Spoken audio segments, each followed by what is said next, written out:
Adequate notice of this meeting was provided in accordance with Chapter 231, Public Law, 1975. Okay, we'll have the invocation. Silent meditation, please.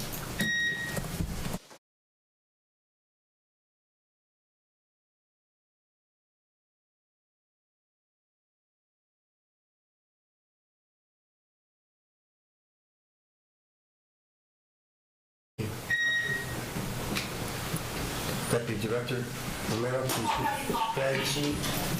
That's right.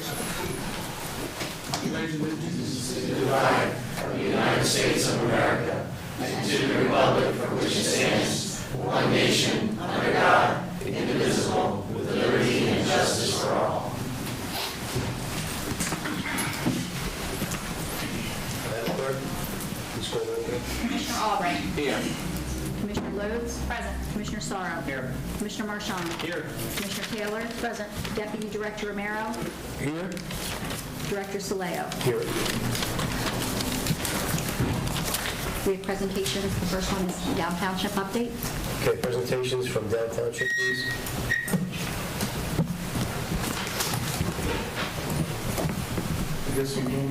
You're going there. State your name. Michael Rothman, I'm the mayor of Down Township. First of all, I'd like to thank you for changing your schedule a little bit to accommodate us. I understand it's not an orthodox thing that you do, but I'm involved with a couple other things, so thank you for right off the bat. While I have your attention, we're here for the Down Township Sewer project, but while I have your attention, there's one thing I do want to address the county board. Thank you, each and every one of you, for what you've done for Down Township over the past couple months, as well as your continuing support to us for the storm damage. We would not have been able to accomplish what we needed to get done if it was not for your help. The residents, some of them here from Gandy's Beach, that had to go through this, they appreciate everything you guys have done. Your public works has been phenomenal and helping us accomplish what we needed to. So thank you all from Down Township. Now on to why we're here. First of all, like I said, I'm Mike Rothman, Mayor of Down Township. With me today is Mayor Campbell. He's here. I saw him. Mayor Campbell, who started this. Deputy Mayor Jordan. Mike, bring him up. You're taller than me. There you go. Deputy Mayor Jordan, Jim Ratala, and from USDA is Jana Selta. This is the core of what our team is, to present to you tonight what our project is all about. We've been here a few times. I believe we've been here at least 2 times to explain the project, give you guys updates of how we've been coming along through the prior administration as well as this one. When this all started, it was a DEP recommendation to do something. It started back with Sandy, and we were given basically an ultimatum: either fix it or disappear. Through DEP, they gave us the option to come up with something.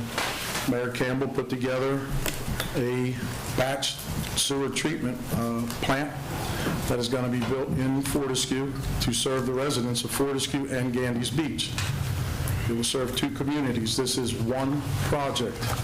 What we did was split it into phases to capitalize on 2 different years of financing.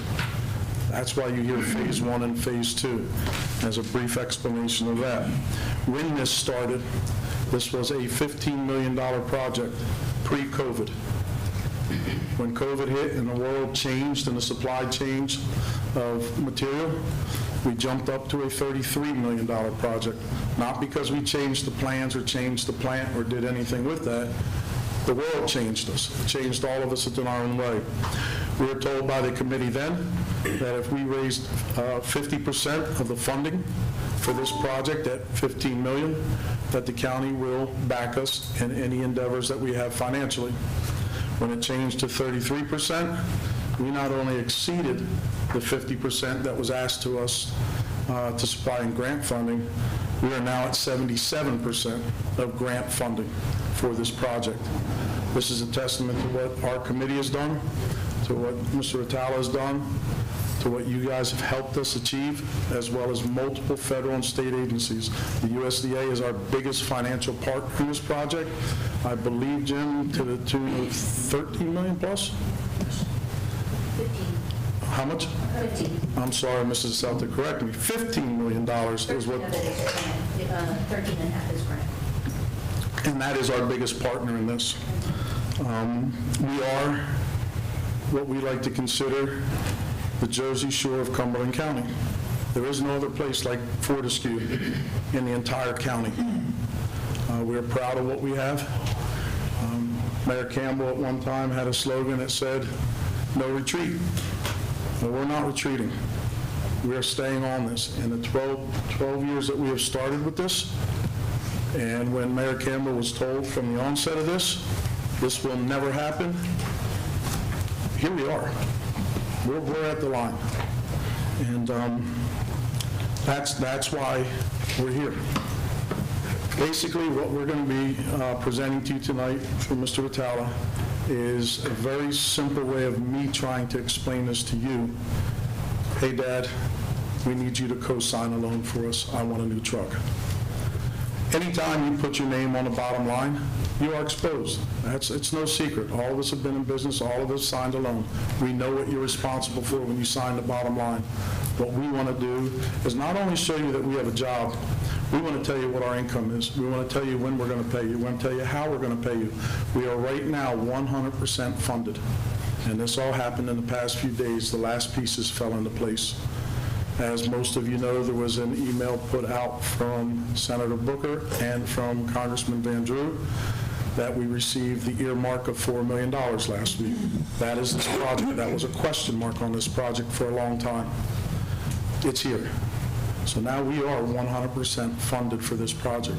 So at this time, I'd like to turn it over to Mr. Vitale to explain the flow of this, and I'm sure that, I don't know if Mrs. Selter would like to say anything with this, the USDA's involvement with this, but she's more than welcome after Mr. Vitale.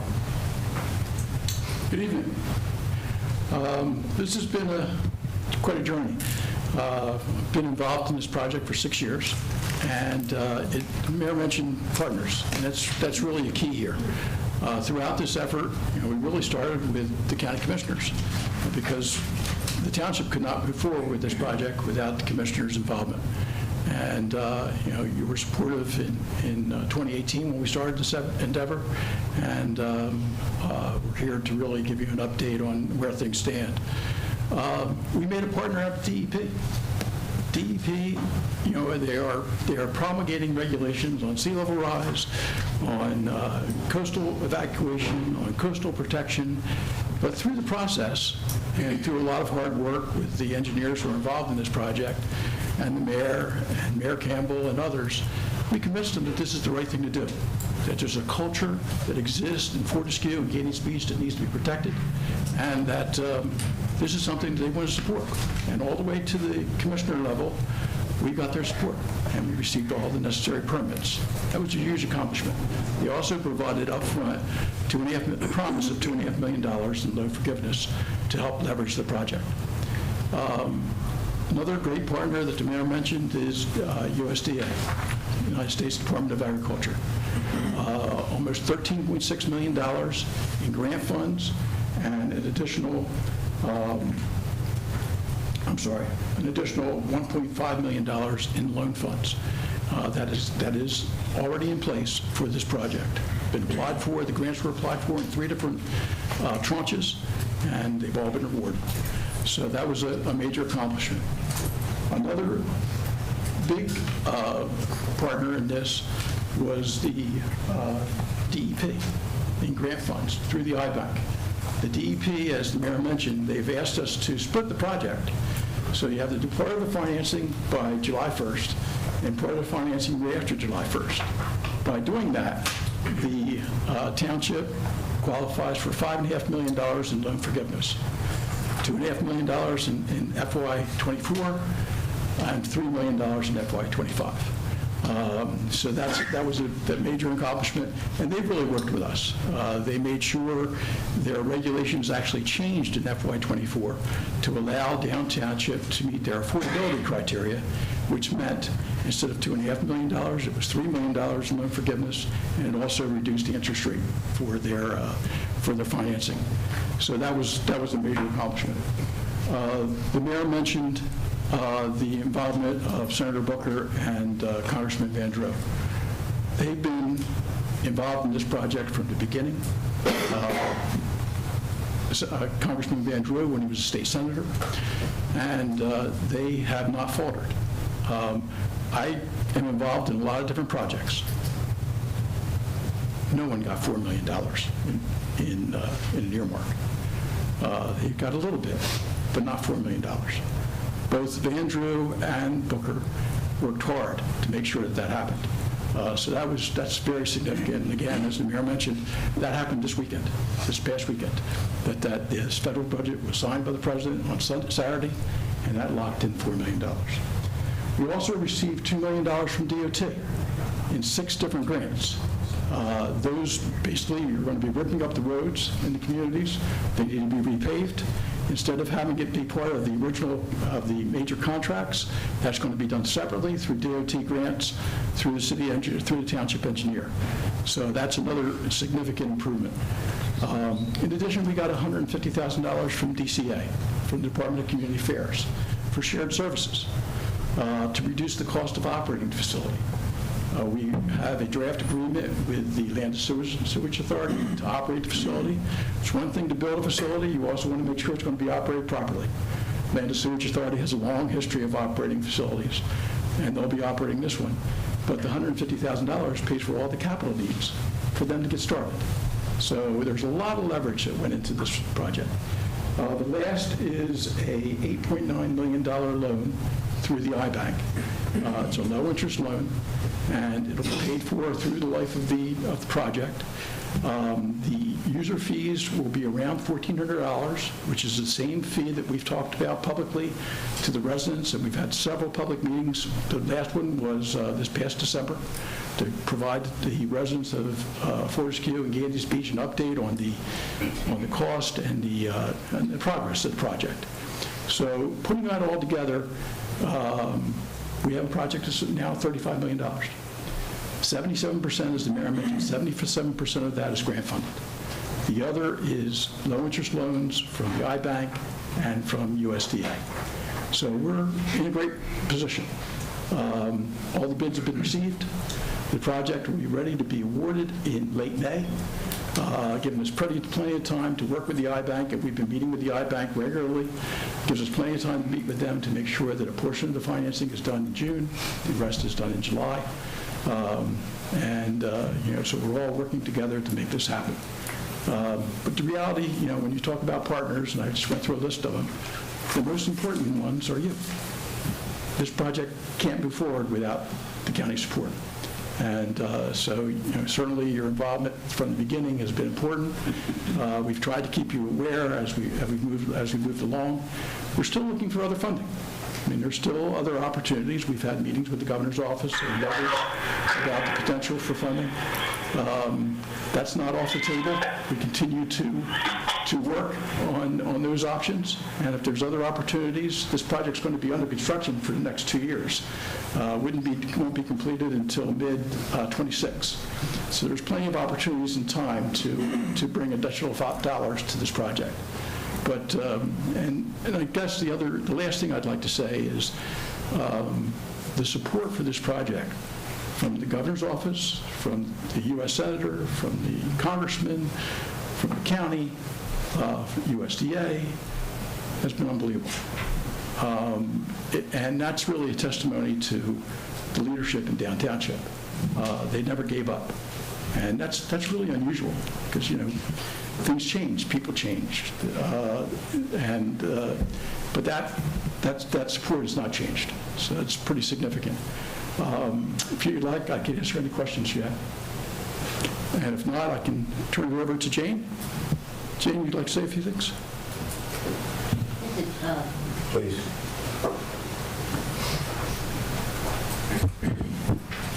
Good evening, Commissioners, and thanks again for the opportunity to be in front of you today to again, reiterate the support of the USDA Rural Development for this project. And USDA Rural Development, has a couple of goals here. One is we have funds that support a rural community's ability to grow and thrive. And so for us, part of that is to be able to support the shellfish industry that's in the area. This is an industry, generational jobs around surrounding the shellfish industry, whether it's, you're starting with the boats that go out, to those who provide fuel for the boats, to those who maintain the boats, to the farming and the packaging and everything that goes involved with that. So again, rural development is there to help a community grow and thrive, and part of the doing that is the economics of it.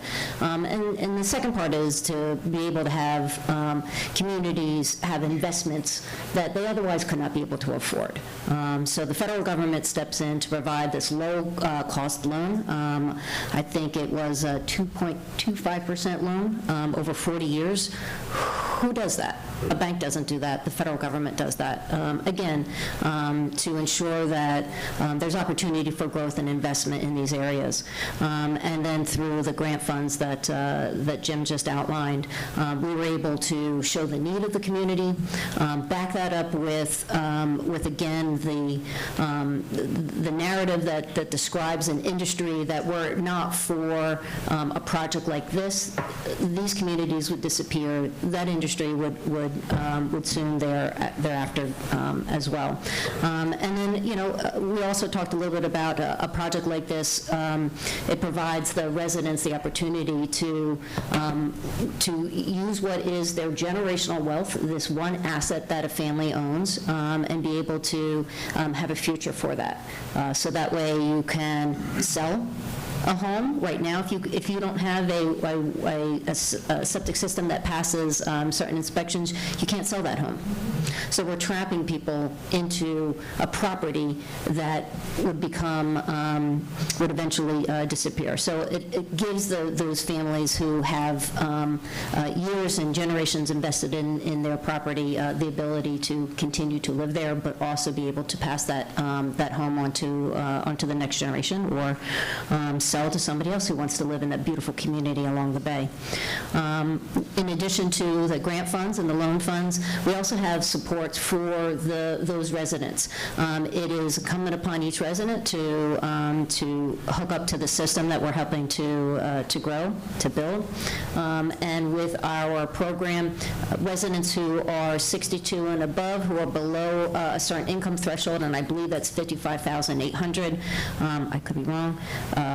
You could, if you're 62 and above, you could apply to USDA Rural Development for a $10,000 grant that would go towards the cost of not just the hookup, but also the decommissioning costs for that septic system. And then if you are below 62, but again below that income threshold, you can qualify for a loan, a 1% loan. Up to $40,000. Again, a 1% loan not only will help a resident be able to afford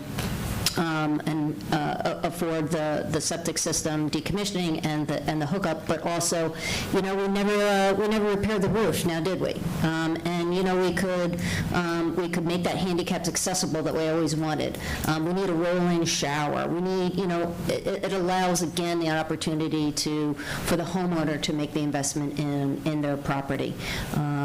So those are just a couple of additional services we provide, and I think Jim touched on it with Lunda Sewer Authority. We also have a service provider that could assist the community with the startup of that utility. Everything from billing and record keeping to servicing and maintenance and all those kinds of administrative systems that need to be put into place. We've directed our consultant to make this a #1 priority, to be able to provide that kind of expert assistance to the community and to be able to create this new sewer system utility. So for those reasons, I wanted to, thank the mayor for the invitation to be in front of you again tonight to, again, reiterate our support for this project. I think Jim had touched on, it's a little more than $15 million, with the additional $4 million from Senator Booker and Congressman Van Drew. That'll put RD, New Jersey Rural Development, close to $20 million of a 33 and change project. So we're fully invested and fully committed to this project. We are routinely on phone calls so that all of the funders, all of the partners involved in this are all on the same page, all at the same time, so that we were assured that this project continues to move forward, particularly in this critical time where we're ready to sign documentation and accept bids and put a shovel in the ground. So for that, I thank you for the opportunity to again address this commission and also welcome your questions, if any. Thank you.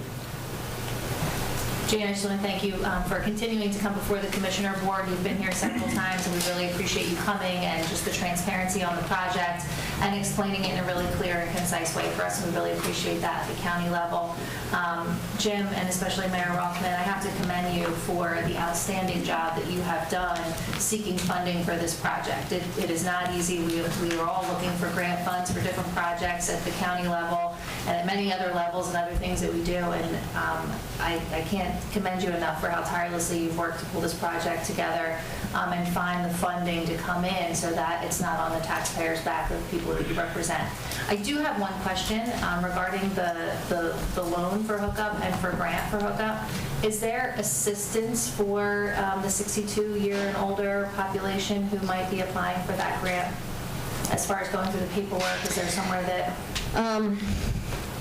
It is a little bit of a process. What we had talked to the mayor about is being able to come in at a town hall with me and my staff, those who would be able to work with the community members who are interested in doing that application.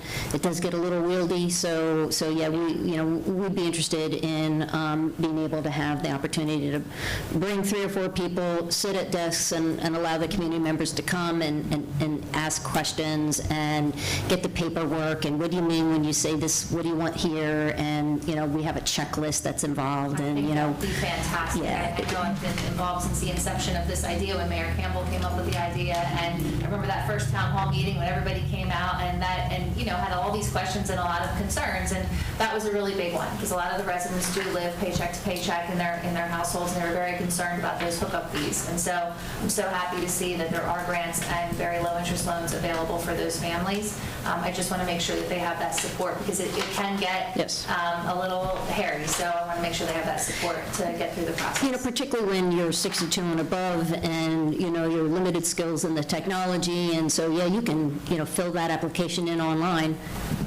But so there's that barrier, and my staff is used to working on the phone. And it's a language they're not used to. It just Exactly. We have Spanish speakers, and so we're used to those kind of barriers and trying to work with residents. I will say though, I have not received my allocation yet from Congress on how much funding we would have for this program. It's called our 504 Home Repair and Loan Program. Waiting for Congress to tell us how much New Jersey gets towards that, but obviously we would make a commitment to being in the community to be able to assist in anyone who's interested to be able to apply. Also, thank you for that. I'll just say that that's where we could still be partners, because the health department would be probably ecstatic that when this goes through to help, if you could trade them to show, that would be our extra leg to say, hey, we can help too, to push people into this program from being septic systems. They could actually, a sewer system, they would love to, probably they could learn to help them fill out the paperwork too. So could continue that partnership with you. There is another program, Commissioner, that to make you aware of. It's called our Housing Preservation Grant Program, and that's for nonprofits or public entities to come and receive grant funds from USDA to run their own home repair program. In the case of Marshfield Township, they just received, I believe it's a $140,000 grant And what they're going to do is they're going to serve as my role. They're going to accept applications from their residents and then use those grant funds to fund those kind of home repairs. And I think the idea is they're looking to fund 8 to 10 homeowners to be able to replace their failed septic system. So if the county is interested, the county can be an applicant for the Housing Preservation Grant Program, and you too can serve as a home repair program and provide those funds as well. And your staff might be able to help with the application process. Yes, Commissioner. One, I think you just did a stellar job. You really have. And I commend you greatly on what you've been doing. I have a number of questions, but due to the fact that I know we're going to be putting on a budget PowerPoint, right? Tonight, I was going to ask the director, is there any way that we can possibly put a meeting together, like a Zoom meeting like we did one other time? Sure. So this way we can, and they're not difficult questions, it's just a couple questions I would like to just verify, and I was just wondering if we could do that.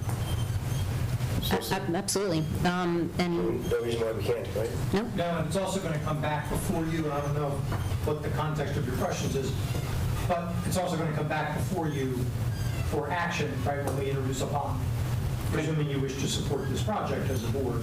So there will be a public hearing, public comment, and all of that. Would that answer, or would you like a special meeting in advance? No, if we can have another meeting in advance like we did the other time, was it a week ago? Was it a week ago? Yeah, just a routine, I think a 30-minute, 20-minute meeting would be able to answer the questions, that's all. So a small working group is what Yeah, you're So, okay. exactly. All right, so in the interest of time, let's do that. Okay. Is that all right, Mayor? That's fine. Just one thing that I'd like to make sure it's understood. We are not asking you for money. We're not coming before you to ask you to give us money. We've done that already. We're asking you for your support. We're asking you for the sign on the line. We're asking you to be part of this as a partner with us. This is something that doesn't do anything for any one of us. It does everything for the residents of Downtown Township. These are the people that need it. These are what this project will be, and these are the people that it's going to serve, the residents of Downtown Township. You have the opportunity to help us out here in that, and you guys have been incredibly supportive in this whole process. For that, thank you. I don't know, Mayor Campbell, did you have anything you want to say? This was his project from day one, and that's the guy that put it together. I would just like to thank you both for your perseverance on this project. It's a wonderful infrastructure project that needs to be done. I think the homeowners in Fortescue and Caney's Beach will be very benefited in the future. Sometimes it's hard for people to realize, what the actual appreciation of what's going to happen to their properties. And it's just important. It benefits not only you, but also benefits the county, and it also benefits tourism. And that's something you have to be prepared for, because now you're going to see an influx of people wanting to come down to Fortescue.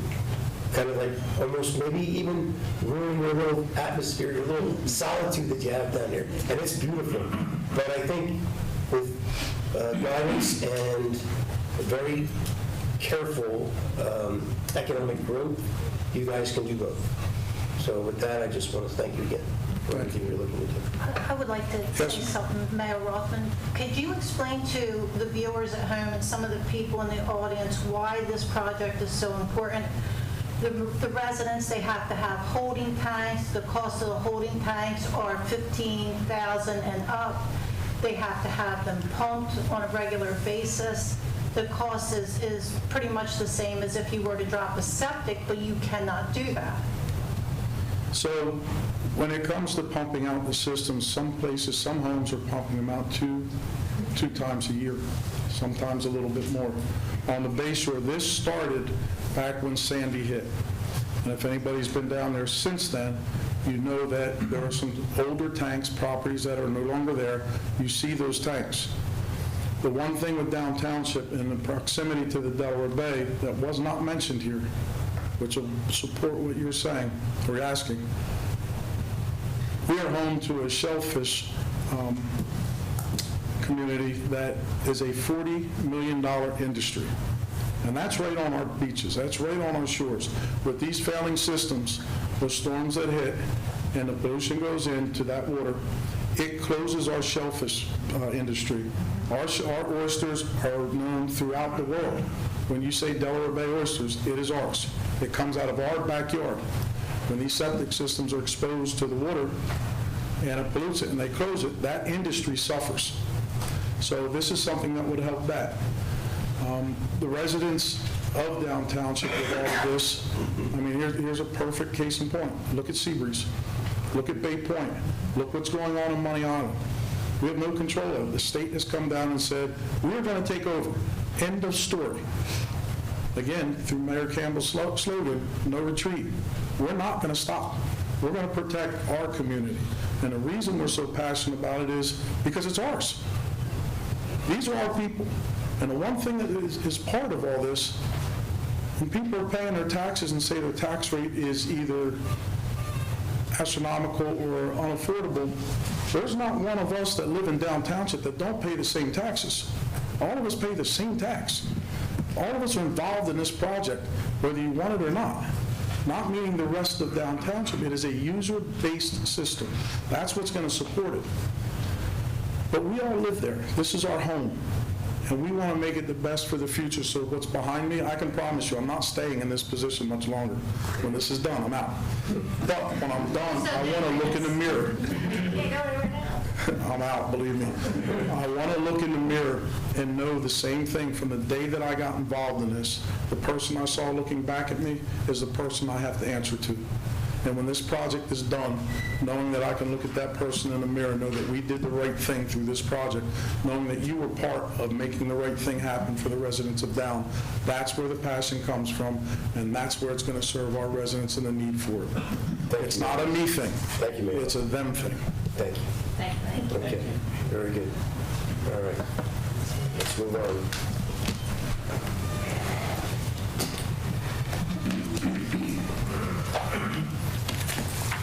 Okay, Mr. Ridgway.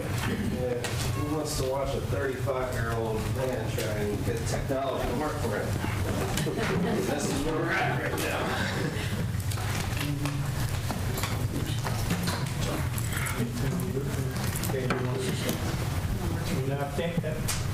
Director, Township wishes to be excused today. They were more than welcome. I can't understand why. We're talking mother. But we are going to have a public hearing in the future on this money, so. So there's nothing to that. Small group meeting. That's it. Thank you. You made your presentation. You're off the hook. We'll try that.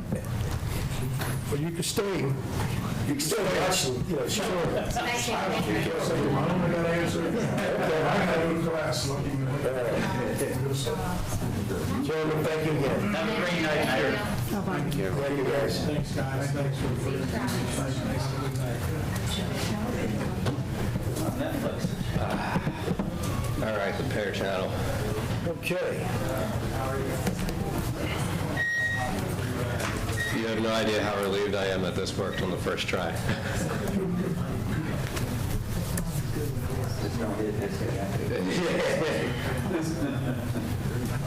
Okay.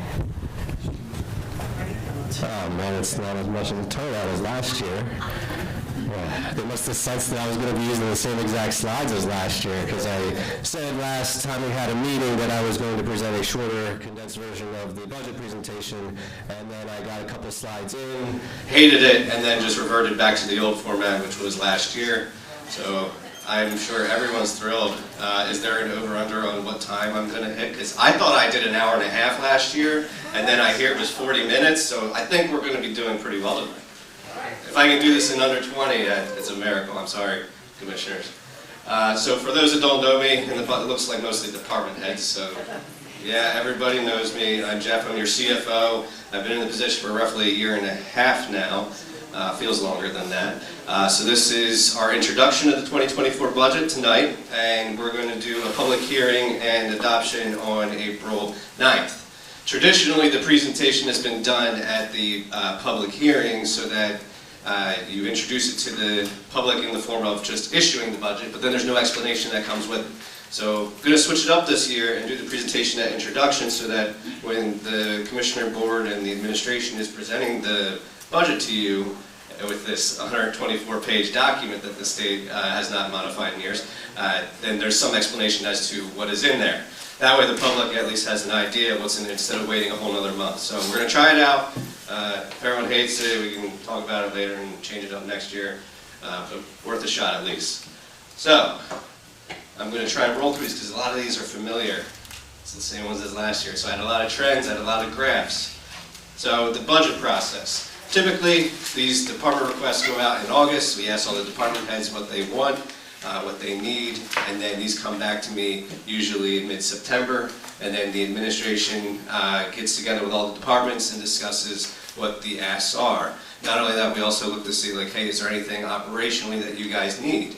So, and I'm saying you guys because I'm talking to department heads in the audience for the most part. So we try and address anything from an operational standpoint, so it's not necessarily anything financial, but then just anything like human resources, legal, anything that we can provide. After going through that, we come up with a preliminary budget, we present it to Finance Committee. Usually it's in December, realistically it's in January because December you have year end, you're preparing for reorganization, we have the one meeting. It's really difficult to get something in at that time, so usually in January we review a Finance Committee. Once everything is known, so like final tax numbers, we have the final budget presented. If the Finance Committee is good with it, then it recommends to the Commissioners, which is where we're at tonight. So we're introducing it to the public, and then a month from now, we'll have the public hearing where people can make comments, and then during that process, I submit it up to the State Division of Local Government Services. They review it and tell me, look, you're missing a decimal point in these spots, or your interpretation of this is slightly off, and then I have to explain what I'm doing. So it's a fun process for me, but it's a checks and balance portion. So our auditor looks at the same, state examiner looks at the same, so just to make sure that everything is as it should be. And after the public hearing gets adopted, and then we start next year's budget already, wow. Here's a quick summary, and just so everyone is aware, anybody that's online watching the stream, the Quinn Broadcasting does have a copy of this presentation, so anybody online is able to see this, and I don't know, maybe they can see me speaking too. I'm not sure how they have the split screen. And all this is going to be circulated on the website too. So I'm going to have the introduced budget on the Finance Department website as well as the presentation, because there's a lot of information here for me to go over everything, especially when I touched on all the trends last year. I'm going to try and get through it quickly, but it's available for everybody if they want to read it in their own time. So here, it's just a general summary explaining what our appropriations are, which is what we are spending, and what the anticipated revenues are, which is the money that then funds the spending. So the difference between 23 and 24 is significant because of grants. So as we get grants in throughout the year, you see that 49 million spot under amendments. When we get grants in throughout the year, we amend the budget for new grants that come in. So July 1st, workforce development grants come through. Last year we had the middle mile, 24 million, so it really skews that number. So if you look at the 227 million versus the 181 in 24, yeah, it really jumps out at you, but that's why. As for everything else as to what's different between 23 and 24, I'm going to go through it quickly. Okay, so it's kind of hard to see depending on where you're at, but again, these slides are going to be available for everybody. This just looks at a 10-year trend.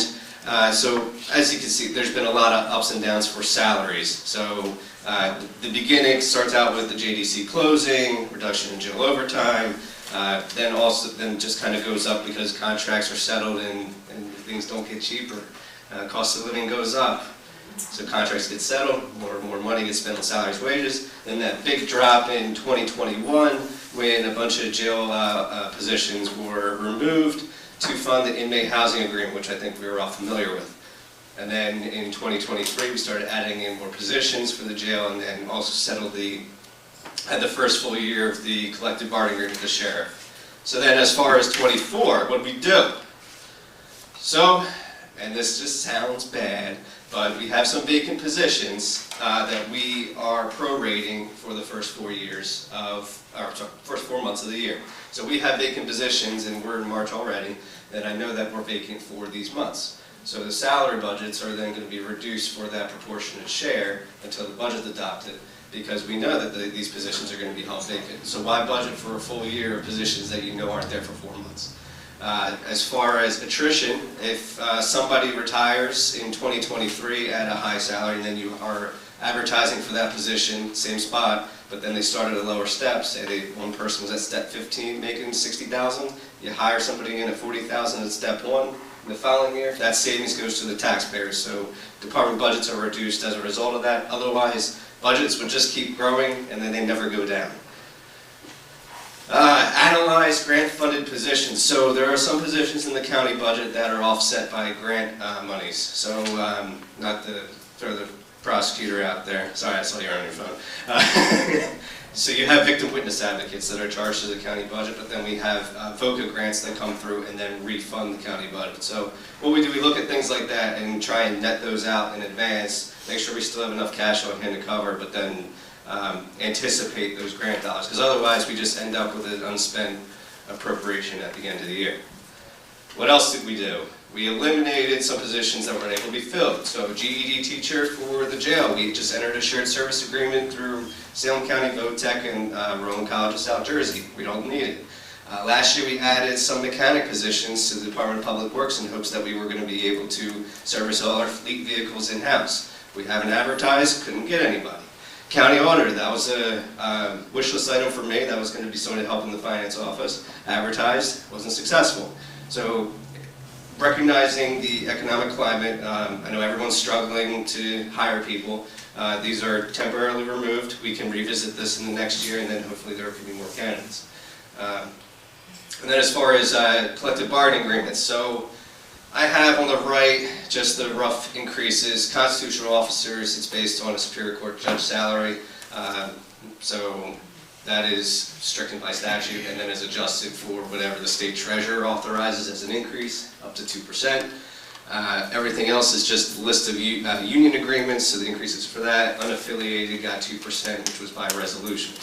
These numbers also include any anticipated contract settlements. So right now we have settled PBA 299S, that's the Sheriff Superiors. We have settled UPSU, which is the prosecutor's clerical. We anticipate PBA 231, FOP 194 to come before the board very soon.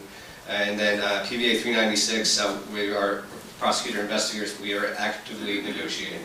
So the budget takes into account all these settled, anticipated to be settled, and those that are in active negotiations, but we would still anticipate settlement in. Other expenses, this is what we pay our vendors. So this trend looked a lot more ridiculous last year when we had 2013's numbers in here, because I have a notation that JDC shared services were phased in 15 and 16. So while it was an increase, it's really hard to tell that anything was increased at all because of 2013 not being there. Social services was then taken over. The budget contribution slightly decreased. After that, there was some steady increases throughout the years for technology, inmate medical, election expenses. These are all things that I mentioned last year in more detail. And then at that point, we transitioned in 21 to the inmate housing agreements going up, and then continuing to this day. And then as far as 2023, there were some significant changes, but I think the most notable were like the next-gen 911 phone maintenance, all of a sudden coming into play after a 5-year prepaid period, insurance premiums rising, which is still an issue today, state mandates, and then contributions to the other county units, the tech, the college, and the library. So for 2024, so there's a 2% increase in contributions for the VOTEC. College is staying flat this year. Jail medical care, we're increasing the budget for that based on some lawsuits that are ongoing, but then this effectively has already been addressed in the form of the change order that was given to CFG to adjust for the psychiatric and that related care.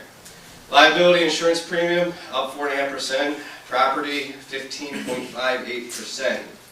This is through the Insurance Commission, of which we're in the county county excess joint insurance fund. So this, we really need to start looking into that. There's a reduction in our social services contribution. So social services is funded by grants. There is a matching component. The matching component usually comes from a variety of sources, one of which is the county contribution. There's also some from social services, the equivalent of surplus. It's like a restricted fund balance only used for social services. Other than that, there's also some miscellaneous revenues. So based off of that and the availability of funds, so our matching requirement for social services went down in '24. There's an increase in juvenile housing agreements. So I think I looked at the detention list today and we're sitting at 14, 15, most of which are in Essex County. So that's higher than the numbers that we've had in recent years. Last year we needed a budget transfer in order to accommodate that back when it was at 20. There's increased state mandated payment for psychiatric hospitals. This one is different. Ultimately, the state just looks at our numbers and assigns what our contribution is based off of volume. So I think we're doing all that we can for that as far as making sure that our process on our end is what it should be. I've talked to some cost accountants about it that do this for all a bunch of counties in the state, and it seems like everything that we're doing is exactly what we should be. It's just the unfortunate scenario that we have. We removed vehicle and IT purchases. Sorry, Stan. So this is actually in capital this year. So we, in every operating budget, had included our annual PC purchases. Instead, it's going to go into capital this year, which is spread out over 5 years, which the actual bond is 10. Similarly, prosecutor and sheriff, they get a vehicle allotment in the operating budget. That's only for if they were acquiring sedans. They haven't been able to get sedans, so they're really just looking at SUVs, of which case that can go into capital and spread out over 5 years. So those were removed out of OE, put into capital just to get through the operating budget. Other than that, there's some reductions in some line items that are duplicative. So we have a central line for all our copier leases, because for me to then split an invoice for like $70,000 over the entire year across every single department budget makes no sense to me. So we eliminated those from some of the department budgets because it's not needed. We looked at some utility consumption trends and reduced things based off of what we've been observing. The fringe benefits. So maybe it's difficult to see, especially the tiny font at the top, but this breaks out for workers' compensation, health insurance, pension, Social Security, Employee Education Fund, which is like tuition reimbursements, New Jersey unemployment, accrued vacation and sick, which is where we make deposits into our trust fund so that when people retire and they have a retirement sick or vacation out of accrued time, that's where it comes from because it's otherwise not funded in the county operating budget itself. And then there's a salary adjustments line, which traditionally is held just in case there's any like contract settlements with unions. We don't really use that line, so I whacked it this year, to put it bluntly. So trends, yeah, it increased from taking over social services in 2016, decreased in 17 from the Omnia, kind of leveled out, dropped down when the vacancies from the jail were removed, but it's been on the rise again. That's just for health insurance. Everything else, pension's been rising. It's been a little steady the last couple of years just because the state's been funding more than it has historically. So that's been beneficial to us. And then everything else has been mostly level. So I've kind of alluded to this, medical benefits, so that increased 7.5%. And again, like I did with the salaries, I prorated for the first 4 months for vacant positions. So why budget for health insurance costs for positions that you're not hiring in the first 4 months? Remove it. Retiree Medicare Advantage, that's the Part C plan, is increased by approximately 4%. We have the other coverages, dental, vision, prescription. I didn't list any of their increases only because the dollar amount seems pretty nominal to include in the slide, but of course those went up as well. And then all the benefits that we looked at is done on the actual census. So I can run every single employee in the county, and I know exactly what their enrollments are. So at that point I can say, okay, this is what our cost of coverage is for the year, this is what we anticipate to have in withholdings, And for vacant positions, I just assume worst-case scenario, that they get the highest level of coverage, so they elect family. PERS, the state's been funding everything, well, not everything, well, it's been funding more than it usually does. So our contribution is based on a census from June 30th, 22, so that went up 0.5%. And then PFRS has only come up 0.03%, which is crazy. It's going to come up in the next couple of years, I'm sure. Workers' compensation up 7.36%, again, something that we're going to have to be cognizant of in the future. And then also just reductions to some lines based on usage, like the salary adjustments lines that I mentioned, we weren't using it, so I whacked it. Insurance, so as I kind of alluded to in both the other expense side and then in the fringe benefits side, the total increase as they all play out is about 7.4%. So what we do is we have a trust fund set up, so we charge off the operating budget, moves into the trust fund then pays the premiums for all of it. We also set up a self-insurance reserve, so it covers any of the costs of the attorneys that are constantly come through here for ceiling increases. It covers the surety bonds and then any sort of settlements that will be subject to our $250,000 deductible. So I just did not read any of that off my slide and went off the cuff and we're through that one, okay. Federal, state, and local grants. This is more or less the same exact slide from last year because we're appropriating the same amount in matching funds. We usually have the same amount of grants every year. They've been kind of creeping up. The only one worth noting that's slightly different is we have $150,000 set aside. Last year there was a letter of support for the U.S. Army Corps of Engineer for a feasibility study with Morris River Township. If that comes through, the money is there to assist with the matching component of that if that's the board's desire. But if not, then it sits there for any other grant programs that come up that we would match. Last year, I think we just had it sitting there as an unallocated amount in case any grant programs came up. So it really follows with the same principle. All grant revenues must match grant appropriations. So when it goes through the budget, this is not something anyone really cares to know. It comes through as a budget amendment, so you read those resolutions and you say, okay, well it comes in as a revenue and this is what the appropriation goes in and out of the budget and gets set up in its own separate account where everything's held in reserve so that the feds, when they come through, they can say, okay, everything matches what our records say that it should be. We've already talked about the Department of Social Services, or Division of Social Services, as far as their matching component. From us, it's $5.4 million for '24. So that's about $300,000 reduction from 2023. Capital improvements. So, and maybe I'm getting a little ahead, trying to stay timely. We have an ordinance in front of us tonight for introduction, which is the capital improvement ordinance. So as a requirement of that, the county has to put 5% down. So that 5% comes what's called the capital improvement fund. As of the end of 2023, we had $250,000 in it. 2024 budget puts in $260,000. So if the bond ordinance for the annual general improvements is adopted in April, $320,000 of that comes out to fund the 5% on that. That leaves $190,000 for future projects, and there was a resolution in front of the board to authorize the application with the tech for trade school. So if that comes to fruition, there would be a 25% match, of which 5% is available to fund from this. A lot of fun with numbers. So what are the capital projects in the ordinance?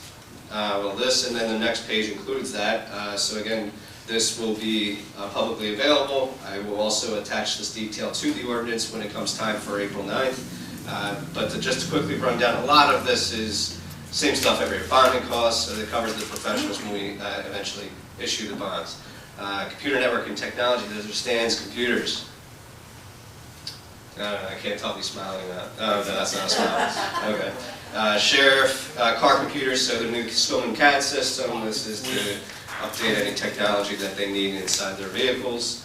Library, prosecutor, again, PCs, servers, anything that you guys need. Surveillance equipment, door access, and alarms. This routinely comes up every single year where we have to address any security concerns in any of our departments and buildings, because believe it or not everyone is on the same system, so if it's not on a Vigil alarm, we have to figure out what will make sense for what we have in all of our building inventories. Veteran Cemetery, this is just beautification process, so anything as far as the, like improving the grounds, so like any headstones or anything like that. Communication towers, so updating any, if there's any radios need to be issued, any equipment that Gabe and Dawn's office needs. Emergency call works, that's your 911 phone system, and of course we'll have to factor in next gen 911. Fire gear, that's pretty routine. And then we get into the buildings and grounds.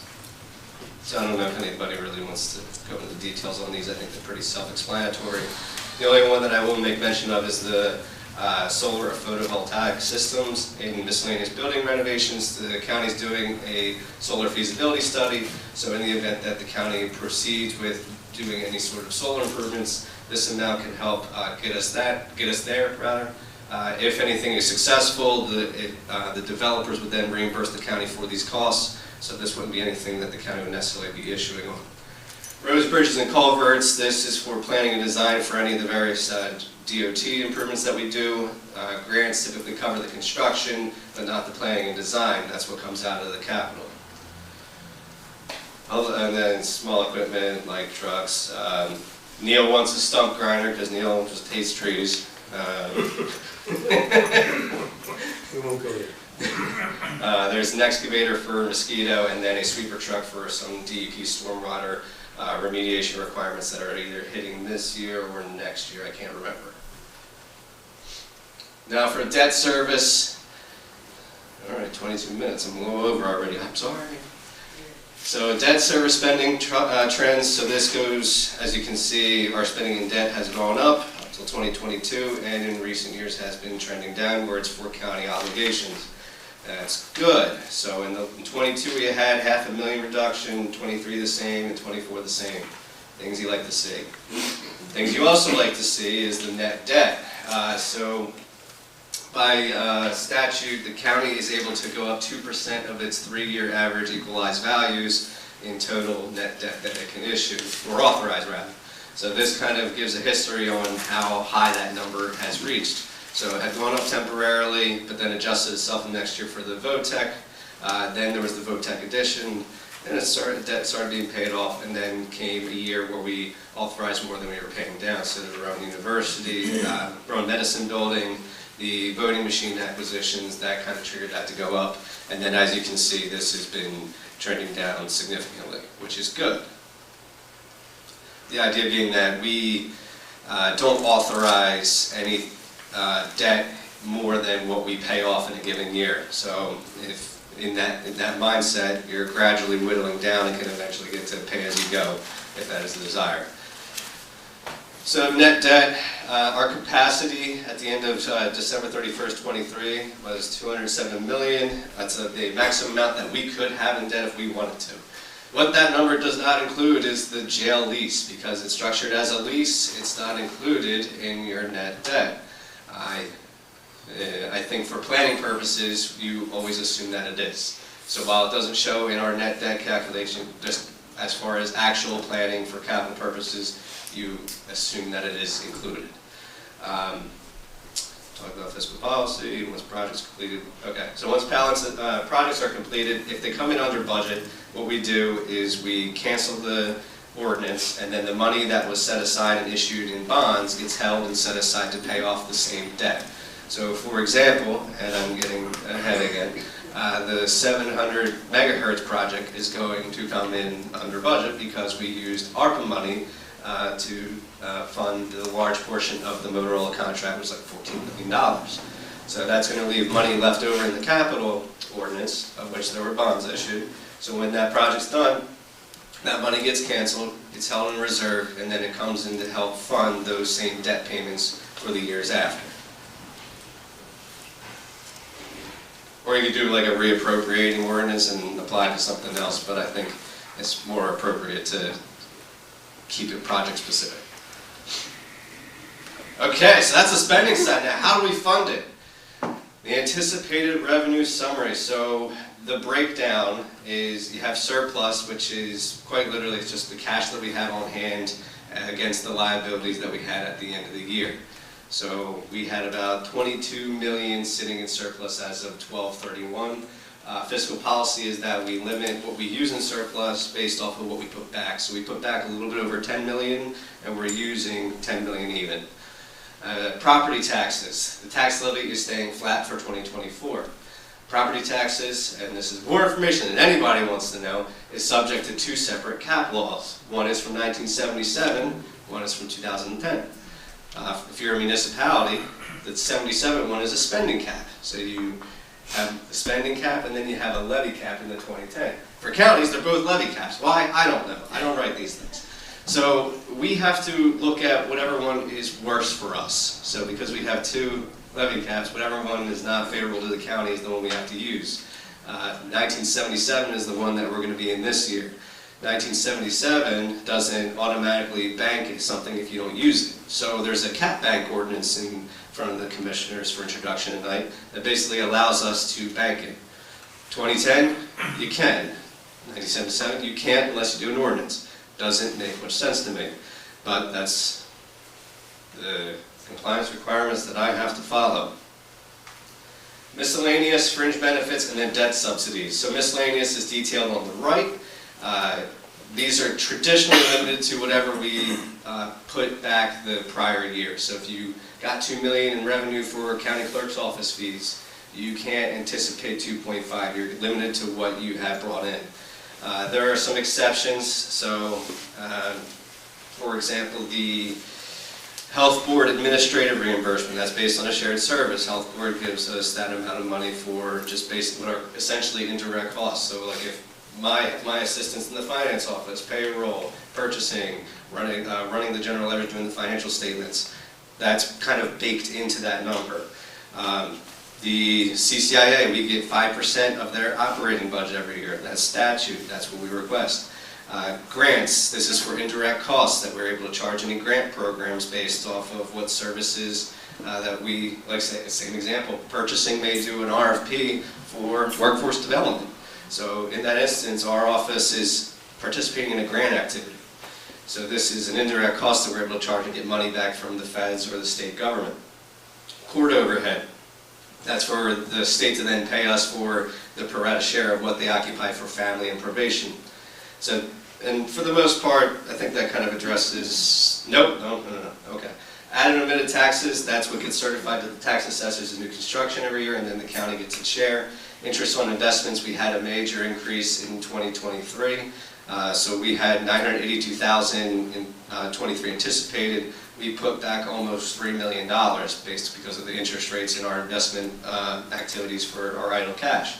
So we're anticipating 2.2 for 24, of which I'm pretty optimistic that we will get. More than that. Constitutional officer, they get salary subsidies from the state.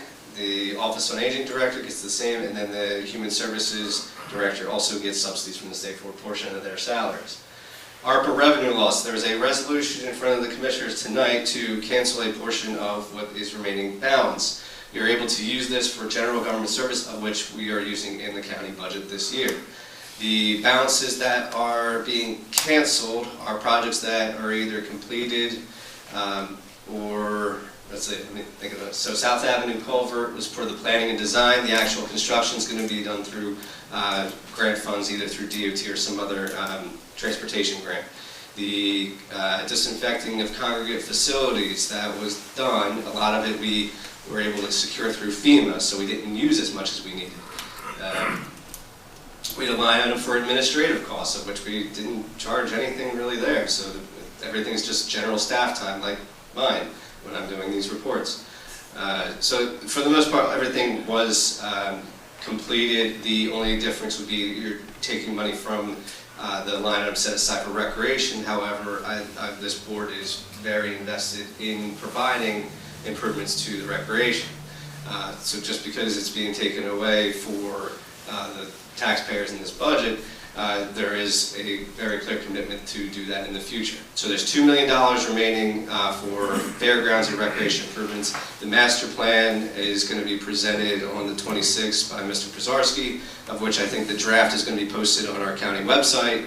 for anyone to peruse and then make comment on in 2 weeks. So the improvements that are listed there are able to be accomplished before the end of the year with these remaining ARPA funds. County option hospital fee, that was something that started this year in July 1st. I know that was a major topic, I think, in May when we had the meeting in Upper Deerfield when we did the ordinance. Essentially, we assigned a fee to the 2 hospitals in Spear and Encompass. They pay us the fee, the county retains 9%, it goes up to the state retains 1%, it then gets used as a matching component for the federal Medicaid program, and then comes back as direct payments to the hospitals. And from what I understand, everything is going very well for them, and then this becomes a general county revenue, so that's an increase of $1.2 million to the county. Everything else listed below, county clerk, surrogate, sheriff, prosecutor, these are all just general county revenues. These are the ones that are subject to whatever you pull in any given year. So there's really not much to explain on that. Fringe benefits is basically charging other entities, so like library, health board, social services, and then a grant for employees that are covered by grants. We charge the grants for their respective share of fringe benefits. Debt subsidies, this is for the cost shares through the state, through the county college chapter 12 program, which is half the principal and interest of any college chapter 12. VOTEC, we get about 60% debt service aid for those respective principal and interest payments. Tax levy impact, this is a lot of numbers. So this is the same as last year as far as how it's illustrated. So on the left, highlighted in yellow is based on the assessed values between 23 and 24. So assessed values across the county had increased about 77 million. In the middle, in blue, is the equalized values. Now what that means is the State Division of Taxation comes up with a ratio of how close to what the actual market value of properties is to the assessed. So, for example, if you look at Vineland, their 24 assessed values are 3.9, and then as far as 24 equalized, it's 5.4. They're saying that there's that much of a difference between what is on your tax bill as what your assessed value is versus what it's actually worth. So the county looks to see, okay, well, what's the equalized value? What is the actual market value of all these homes? And then looks at the municipality in relation to the total. So if Vineland is 46.5% of the total rateables in the county, then Vineland gets 46.5% of the total levy. So if you have a $100 million levy, then 46.5 million of that goes to Vineland, and that gets spread amongst the taxpayers there. And then it gets a little complicated because it's not based off of that same equalized value, it goes back to what's the assessed value on the tax bill. So when you look at county tax rates, which I have a later slide to go over, and I don't know if I just did there.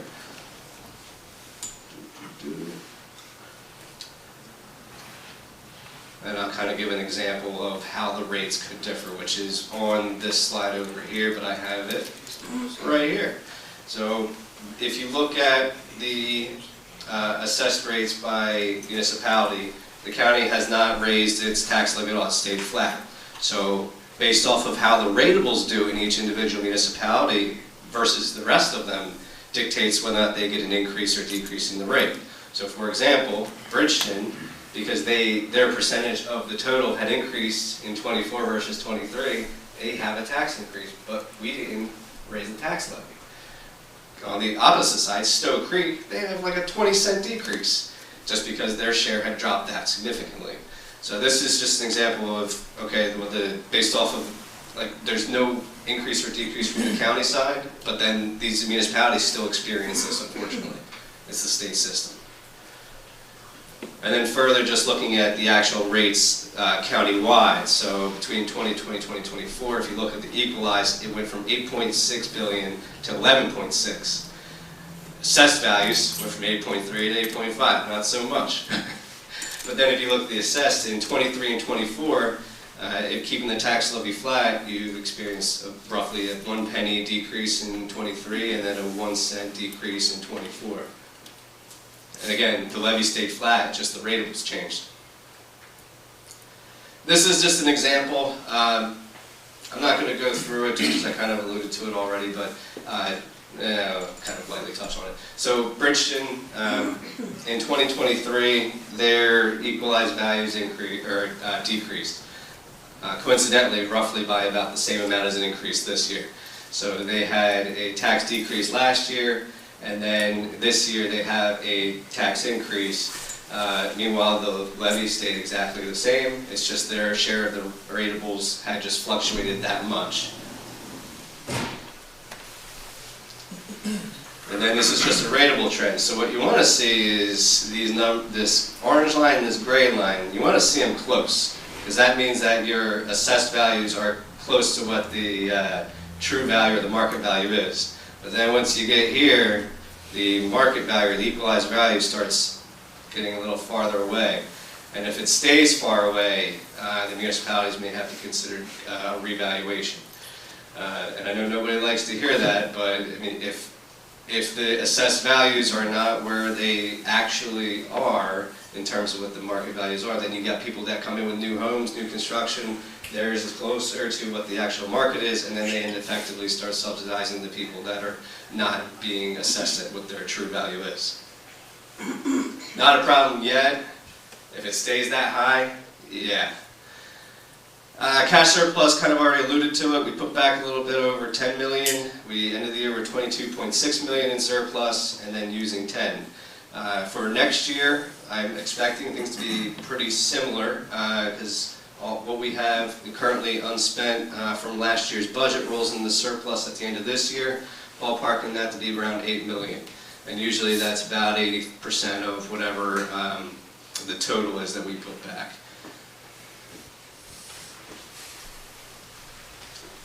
This is just an example of surplus available versus what is anticipated. So when these get close, that's a problem. However, we are in good shape right now. So back towards here, everything is looking good. Future budget outlook, we're almost done. I'm so sorry. We're at 38 minutes.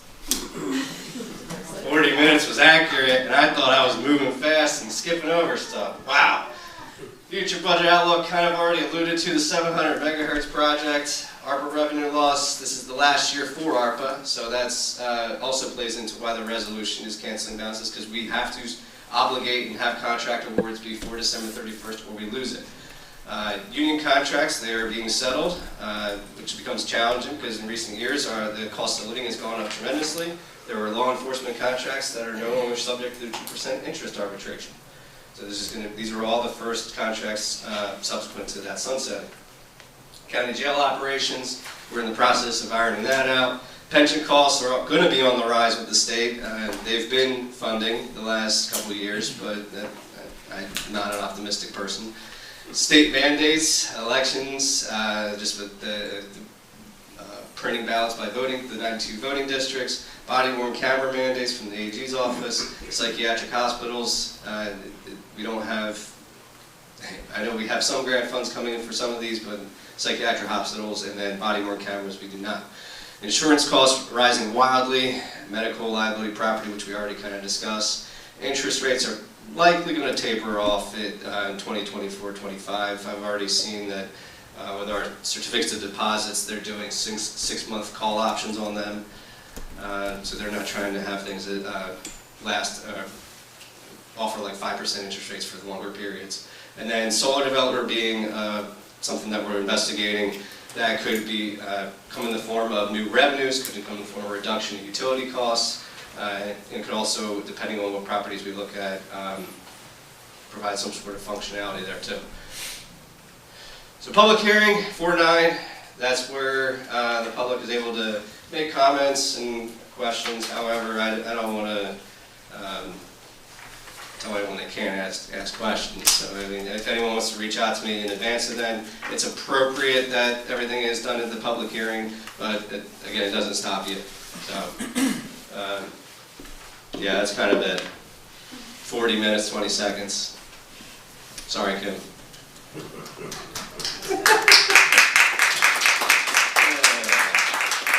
Still got applause, so that we're... Yeah, for the department heads.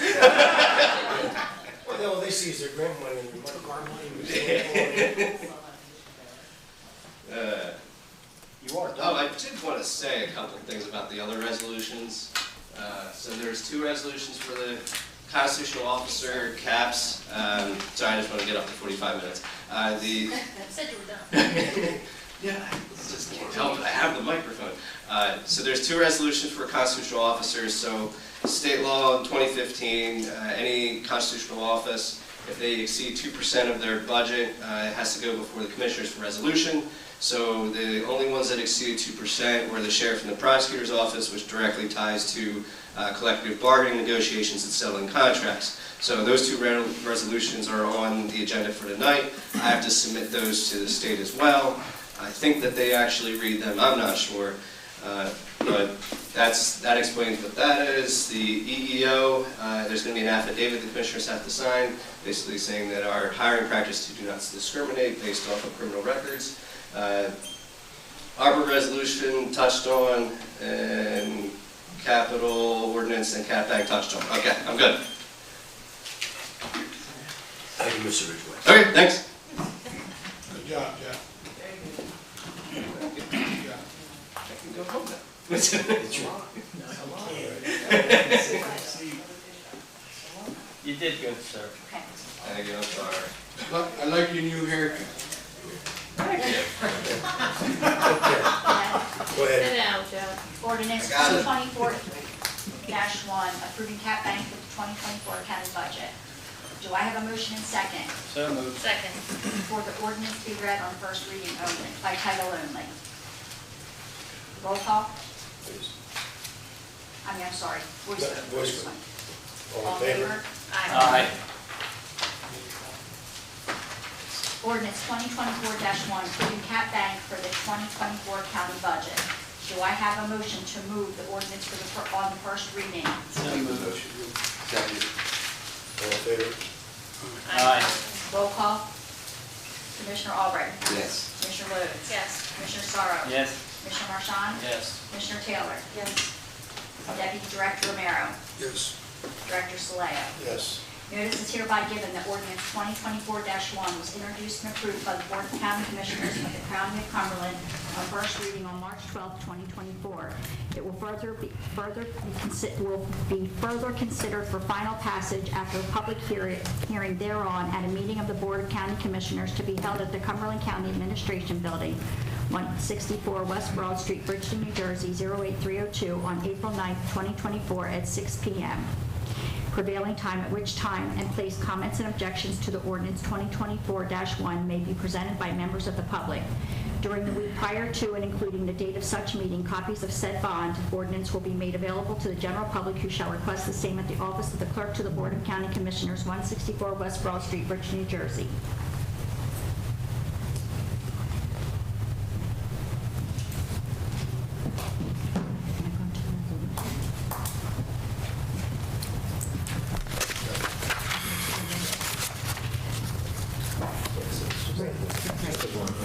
Resolution 2024-171, resolution introducing and approving the calendar year 2024 county budgeted and notice of public hearing. Do I have a motion and second? So moved. Second. Do I have any questions and comments? No comment here. On the budget itself, Just the budget, yes. just a couple things. And just a comment about, you mentioned the psychiatric hospital stuff. It's not as cut and dry and fair, because the North Jersey counties, if they did it in our formula, they'd be paying a lot more than what they were assessed. Is that still true, that they paid less than we?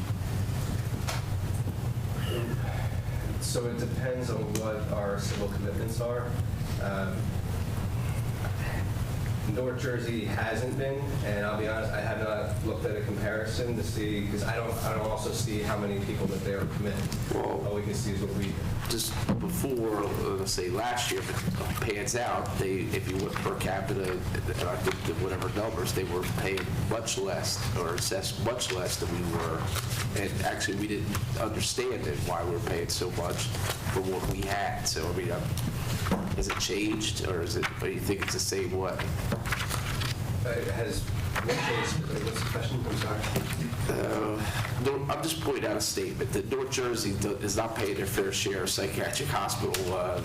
It seems they're not paying their fair share for the amount of people, the amount of money that they were assessed compared to us.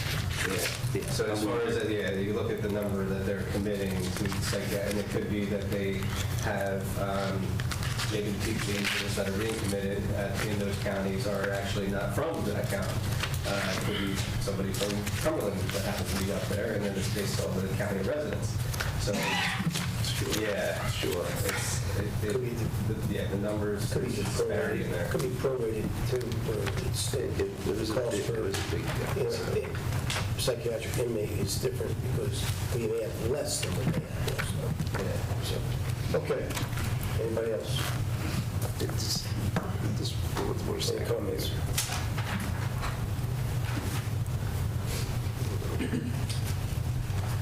You had a lot down there, just asking. You said this, the capital budget, you're going to put vehicles in that capital budget? Is that what you're? Yeah, we traditionally do. We traditionally Like do pickup that. trucks, plows, SUVs. It's bigger vans. trucks, but vehicles, like, so we're not going to take it out of our own budget, operating budget to, we're going to buy a SUV for with the capital budget stuff. Yeah, and it's allowable, and it's something that we've traditionally done too. So like transport vans for corrections, for example, would go there too. And also, you mentioned the design, the culvert design stuff. Did we put money aside for that? Is that the ARPA fund we put aside? That was to for do the that? planning and design of which the contract was awarded. So we set aside $500,000. The contract came in like $2 and some change. So it came in under what was set aside for it. And then the actual construction is going to be covered under separate grant funds through the engineer's office. Did we already design it? I mean, all this time we're waiting, have we spent the money to design it? Have we actually come up with a? Well, it's all obligated, so if it's an amount not to exceed, and it's All right, so currently set aside for that. Do we have to spend that money by the end of this year, the money we set aside for it? Yeah. Oh, no, I'm sorry. It's obligated at this point, so it's reserved. good, So so we're we good. don't have to worry about We're good. Anything else, Commissioner? Yeah, just, can you give me a second, Director? I'm going to read my handwriting, so. We'll be here a while. Yeah, you mentioned the CCIA's, the 5% is statutory. It's statutory by the state or by, we've said it, 5%. So the state allows us to take up to 5% of any authority's operating budget. So we get 5% off the landfill operations of the improvement authority. The statute enables us that we could request the same from its economic development operations, or we could also look at the utilities authority, but that's a board decision. Have we always requested the 5% for them? From the improvement authority. So is May I make, what do you call it, that was actually stated when it was created. That was in the Constitution, it was in the procedures when they actually created the improvement authority, that they would give that. I can. Yeah, well, I can recall that myself. Well, let me finish my statement with that. It's that, so so there's no complaining, no nothing. It's 5%, whatever is what they're giving us. It's not their choice or not. It's, we decided that it was going to be that. Is that so, Jim? No, the 5% was actually set when they created the authority by the state.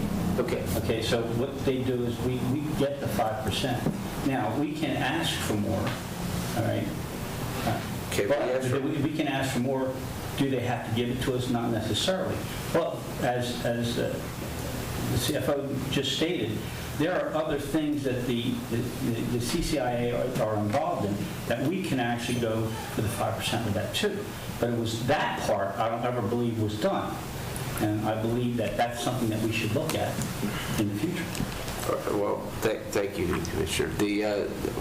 I just, every once in a while I hear that they get a choice. There's no choice. We determined that they're supposed to give us 5%. That's what I'm driving at. But that's what you're saying. That's it. Okay, so there are other areas we could explore. Whatever, you mentioned a few. You don't have to say it again. Okay.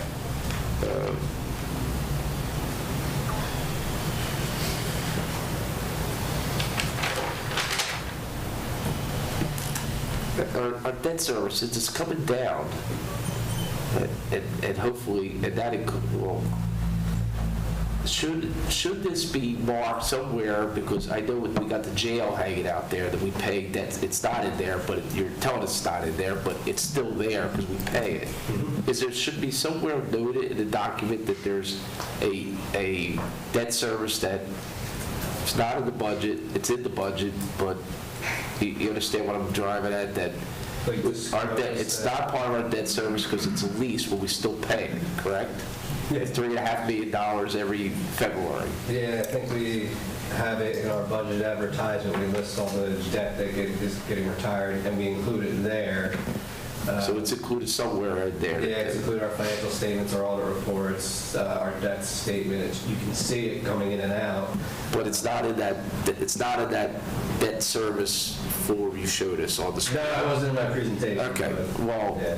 all right, but That's just, but as we're planning, I know we're way under our margin. When we're planning, we should at least somewhere be, for our eyes, maybe my eyes, that it should be noted that we still have $3.5 million every year for the next 20-some years, right?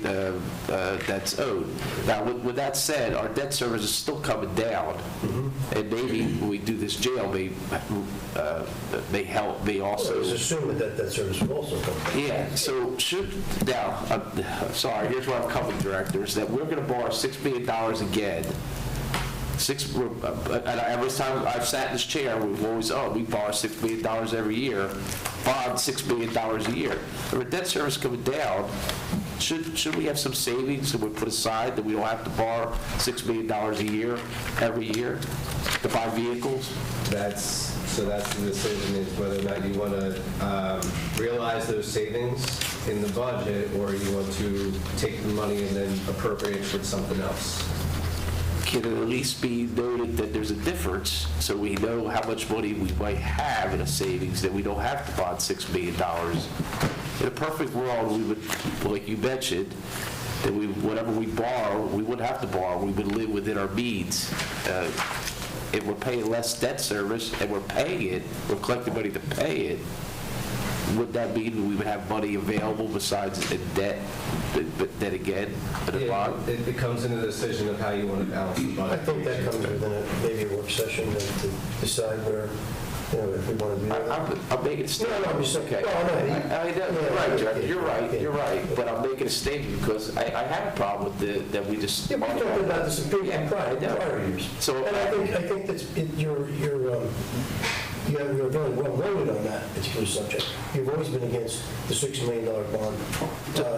If we need it, we need it. But if we're doing it's something that can be discussed later on in a finance committee, and then we can take it forward. I'm not in the finance committee, so that's. That's bring it up still for discussion. Yeah. That's fine. And all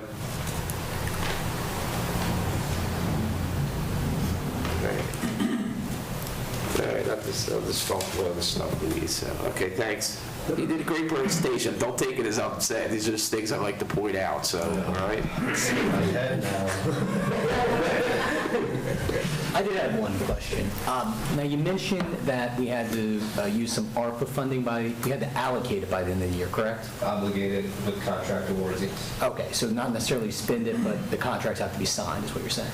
Okay, and you have a figure of what's left that we would have to allocate? We have a little over $2 million for recreation and fairgrounds, $75,000 for the Code Blue shelters for the 3 cities, and I think we have, but it's already obligated. Those are the other obligated ones.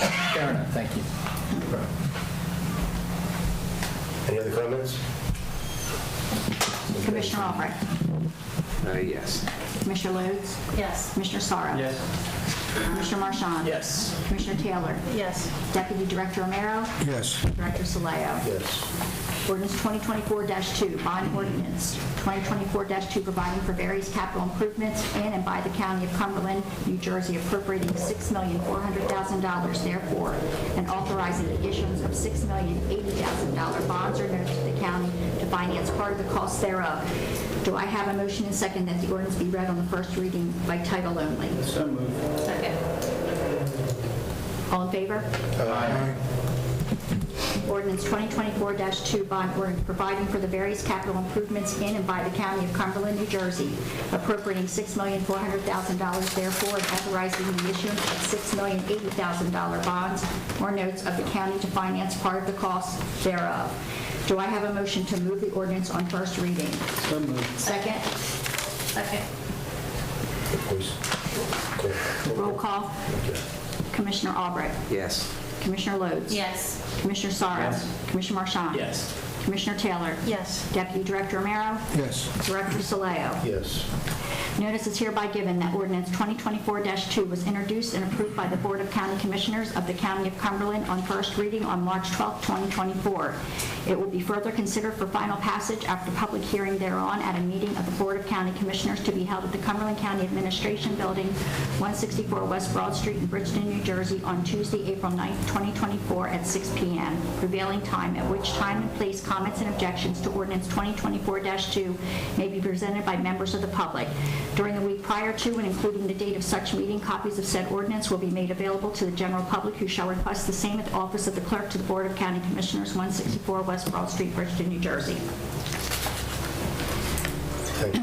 We're going to go into public comment. Note to the public, this comment period is for public comment and questions on resolutions only. When making public comments, please state your name, municipality of residence, and in 5 minutes or less, please make your comments to the board. Do I have a motion and second to open public comment on resolutions only? So moved. Second.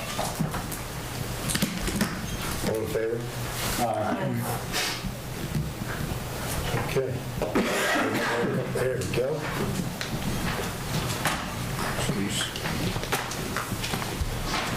Good evening.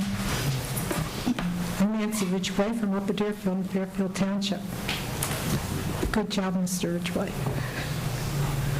And welcome back, Mr. Johnson. Resolution 2024-175, a resolution authorizing amendment number 4 to the spending plan for the coronavirus local fiscal recovery fund, and that was the Americans Rescue Plan Act of 2021, and canceling certain balances.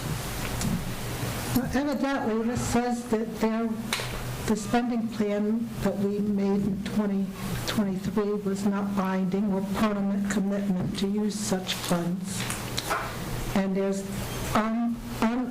unobligated balances of $5,206,450 identified below in order to utilize the funds in the 2024 county budget. And I was reading this, and we're going to put some toward the jail, better almost $600,000, and then we had public health and the behavioral health building at almost $400,000, and recreation and tourism at almost $3.5 million. And the South Avenue culvert design at $300,000, and administrative expenses at almost $50,000, and upgrade technology of $66,500, and the county fairgrounds at almost $400,000.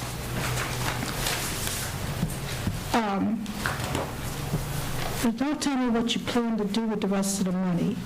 And I've had some inquiries to me and some inquiries to this board that during the virus, we had a lot of essential workers. It was mandatory for them to come to work, such as Board of Social Services employees, the CATS bus drivers, and of course your public works. And one of the last meeting, you all was praising your employees, but none of these employees got extra money during the virus. But you want to spend all this money on some other things, and you don't want to take care of your employees. Were they essential or not? You praised them at the last meeting. What's more important, our employees or some of your pet projects? You don't have to answer me. We already know the answer. Thank you. Anybody else like to come up? First? Very good.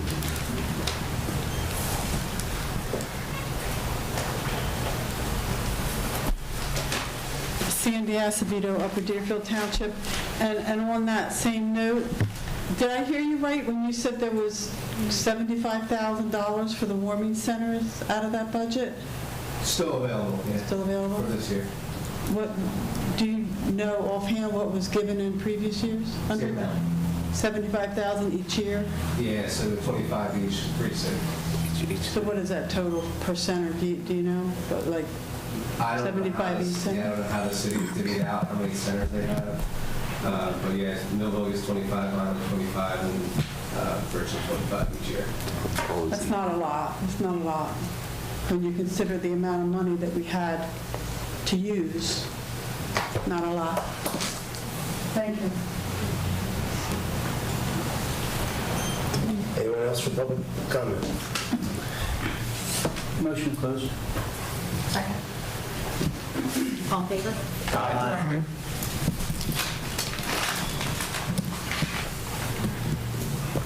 Resolution 2024-172, resolution authorizing the county sheriff's office to exceed the 2% budget for the 2024 county budget. Do I have a motion and second? I'll make the motion. Second. Questions or comments? Commissioner Albrecht? Yes. Commissioner Lodes? Yes. Commissioner Sarah? Yes. Commissioner Marchand? Yes. Commissioner Taylor? Yes. Deputy Director Romero? Yes. Director Soleo? Yes. Resolution 2024-173, resolution authorizing the county prosecutor's office to exceed the 2% budget cap for the 2024 county budget. Do I have a motion and second? So moved. Second. Questions or comments? Commissioner Albrecht? Yes. Commissioner Lodes? Yes. Commissioner Sorrow? Yes. Commissioner Marchand? Yes. Commissioner Taylor? Yes. Deputy Director Romero? Yes. Director Soleo? Yes. Resolution 2024-174, governing body certification compliance with the United States Equal Employment Opportunity Commission's enforcement guidance on the consideration of arrest and conviction records and employment decisions under Title VII of the Civil Rights Act of 1964. Do I have a motion and second? So moved. Second. Questions or comments? I have a question. This is, and here's the thing, and this is the solicitor. Since we had, and I know it's the law, but does this open us up to anything if we hire someone that has a criminal record and we do not check or do not, if someone has a background and we're taking into account, does that open us up to the county, state? There are positions where that would be sensitive, and there are other positions where to discriminate based upon the background would be actionable itself. Well, So we have to use it on a case-by-case. is this allowed? Because this is a pretty broad stroke that we decide we're not supposed to take this into account to consider it. I believe it's a condition of. It's a condition. Yeah. So we're going to vote on it, accept it as is, and we can technically we can open ourselves up, and we don't, tell me where the line is drawn, that there's some areas that we can actually use As I said, it would be it. a case-by-case basis. I can't give you examples. Okay. Because we're not there yet. Does that make So, sense? well, it does make sense, it's just that it seems like a very, we're saying, all right, we're accepting it because this is the way it's written, but in the reality that we could put, depending on where we hire this person, if we don't look at their background, which do we look at their background? Depends on the position. So does that open us up to a problem? You're saying, okay, so we're actually 95% of the jobs we don't even look at, but 5% we do. I That didn't 5% say is. 95%, I said. No, I'm case-by-case saying it. basis. I'm saying it. Sorry. I'm saying it. Very good. The 5%, does that open us up for liability that we decide that this is, at this point, at this job, whatever this job is, we decide to look at because we're concerned that this person, that we should be looking at a criminal background? Does this open up, since we do adopt this blanket statement? I mean, does this open us up that we all of a sudden decide 5%? It should be background checked, and there were positions that weren't background checked. Okay, but that doesn't say that. That doesn't say that here. Well, the policy speaks to it. This policy speaks to it. That's what Okay, this, COE. sorry, that's the only comment I have to make with that, so, Commissioner Albrecht? yes. Commissioner Lodes? Yes. Commissioner Sardo? Yes. Commissioner Marchand? Yes. Commissioner Taylor? Yes. Deputy Director Romero? Yes. Director Soleo? Yes. Resolution 2024-175, resolution authorizing amendment number 4 to the spending plan for the coronavirus local fiscal recovery fund and canceling certain balances. Do I have a motion and second? So moved. Second. Questions or comments? I'll make a comment on this because of the public. Just real quick, that many of these things that we put aside for have been decided in past boards, not this board. We're just following through. We've actually taken some money from them because we have to spend it, right? I'm assuming that's what we discussed. We have to spend it or we're going to lose it. And these projects, so this agenda or whatever's been laid out, it's not just been laid out by the newest commissioners especially, it's been laid out by past commissioners, and we're just following through like we've done it, like we're doing other things. So to point out that there's some, this is our wish list, it's not our wish list, except for parks, which we put aside probably 2-3 years ago. We put aside for parks. Yeah. So it's been a game plan for a while what we're doing with this money. And there should have been more for it, but. There should have been more for it. The intention of these funds is to help improve things that have been left to go by the wayside. And with this, basically with all our employees, at the settlement of contracts, I think we're probably satisfied a lot of their salaries to some extent. Jeremy, I'll just point out that this has been laid out by us. I'm totally agreeing with you. Not just you, not just Commissioner Romero, but by a board, put this aside, 2, 3, whatever we got the money. You've done way before us, correct. Great. Commissioner Albrecht? Yes. Commissioner Lodes? Yes. Commissioner Sardo? Yes. Commissioner Marchand? Yes. Commissioner Taylor? Yes. Deputy Director Romero? Yes. Director Soleo? Yes. Resolution 2024-176, resolution approving change order number 2 to contract for the Rowan Medicine Project. Do I have a motion and second? So moved. Second. Questions, comments? Do we anticipate this being the last change order on this project? Yep. Okay, and this is just because the original quote was for the equipment was old and outdated? And then there was the transition for virtual becoming a partnership, and then a lot of the tech Changed the requirements, okay. Yeah. And we're going to recover this money too. They're going to pay it in our lease back to us over whatever amount of time, 10 years, 20 years, what's the? So 25 years, the first 5 years are deferred, and then everything rolls in that 6th year. We get 50% of the principal and interest for College Chapter 12, and then the university had given us $2 million towards this. So this money that we're allocating to, we're going to get fully back down the road. And so. Commissioner Albrecht? Yes. Commissioner Lodes? Yes. Commissioner Sorrow? Yes. Commissioner Marchand? Yes. Commissioner Taylor? Yes. Deputy Director Romero? Yes. Director Soleo? Yes. Resolution 2024-177, resolution reappointing members to the Tourism Advisory Council. Do I have a motion and second? So moved. Second. Questions or comments? Yeah, just the question, was this brought up, the members, was it brought up that it has been, I don't remember talking about this, but was it presented to the board? I may have missed it, so. I'm asking you, Director. So. I do recall Ms. Rosine being introduced, Ms. Jester, and I think there was some conversation about Marianne Rhodes a while back. Mary Ann Woods and Lisa Jester are also reappointments. They have been on. She's been reappointed? Okay. Yes. Yeah, that's how I probably recognized it. And I don't remember being presented to us, but they're all good members. It's just that for future, it would be, if I missed it, that it's, I don't know how it's said, that, because there are going to be more members we're going to appoint, it would be nice to see it, that if I missed it, it's my fault, so. Commissioner Albrecht? Yes. Commissioner Lodes? Yes. Commissioner Sorrow? Yes. Commissioner Marchand? Yes. Commissioner Taylor? Yes. Deputy Director Romero? Yes. Director Soleo? Yes. Resolution 2024-178, resolution amending Resolution 2023-769, entitled Resolution Amending Resolution 2023-369, a resolution amending and authorizing the award of non-fair and open professional service contract for engineer service support for the P25 700 megahertz digital trunk radio system for Greenwich, Cedarville, J.C. Plaza Engineering, and Vineland Water Tank. Do I have a motion and second? I'll make the motion. Second. Questions or comments? Commissioner Albrecht? Any questions or comments? I just am laughing at how it's worded. It's all mine. Yeah, I did not. yeah. No one got that. Commissioner Albrecht? Yes. Commissioner Lodes? Yes. Commissioner Sorrow? Yes. Commissioner Marchand? Yes. Commissioner Taylor? Yes. Deputy Director Yes. Romero? Director Soleo? Yes. Resolution 2024-179, resolution declaring and proclaiming month of March 2024 as American Red Cross Month. Do I have a motion and second? So moved. Second. Questions, comments? I'd just like to say I'm proud of our board for recognizing March as Red Cross Awareness Month. The Red Cross is alive here in our community, and I'm glad that we are recognizing this. Thank you.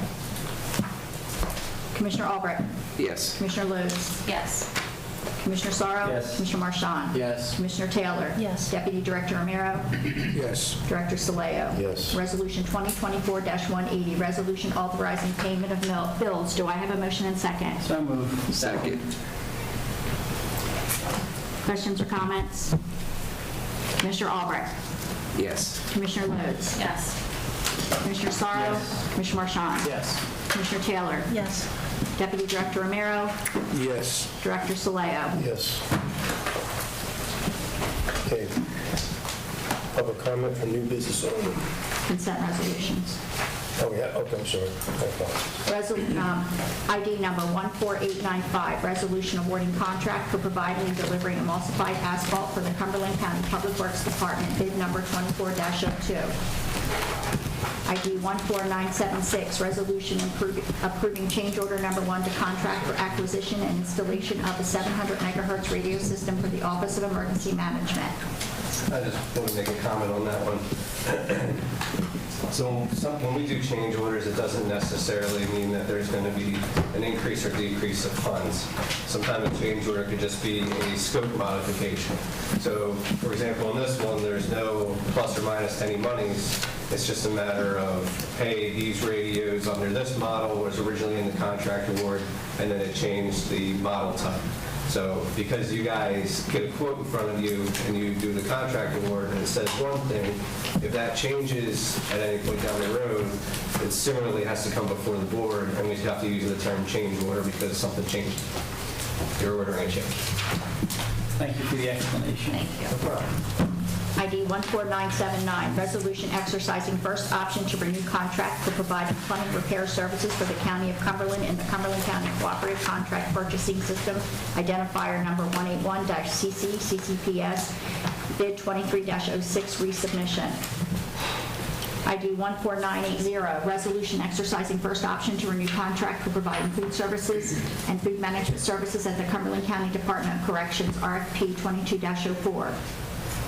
14991, resolution amending resolution 2023-289, awarding a contract for providing a fire alarm, sprinkler, clean agent, and kitchen suppression system inspection services and as-needed repairs at various Cumberland County buildings, bid 23-15. 15000, resolution approving an application to the New Jersey Department of Community Affairs, Division of Local Government Services Local Efficiency Achievement Program, naming Cumberland County as participant to implement a shared services agreement between the counties of Salem, Cumberland, and Gloucester. 15006, resolution approving change order number 2 to the professional service contractor to conduct a preliminary assessment for Mid-County Park to construct a 5.2 permanent trail system, RFP 23-24. Director. I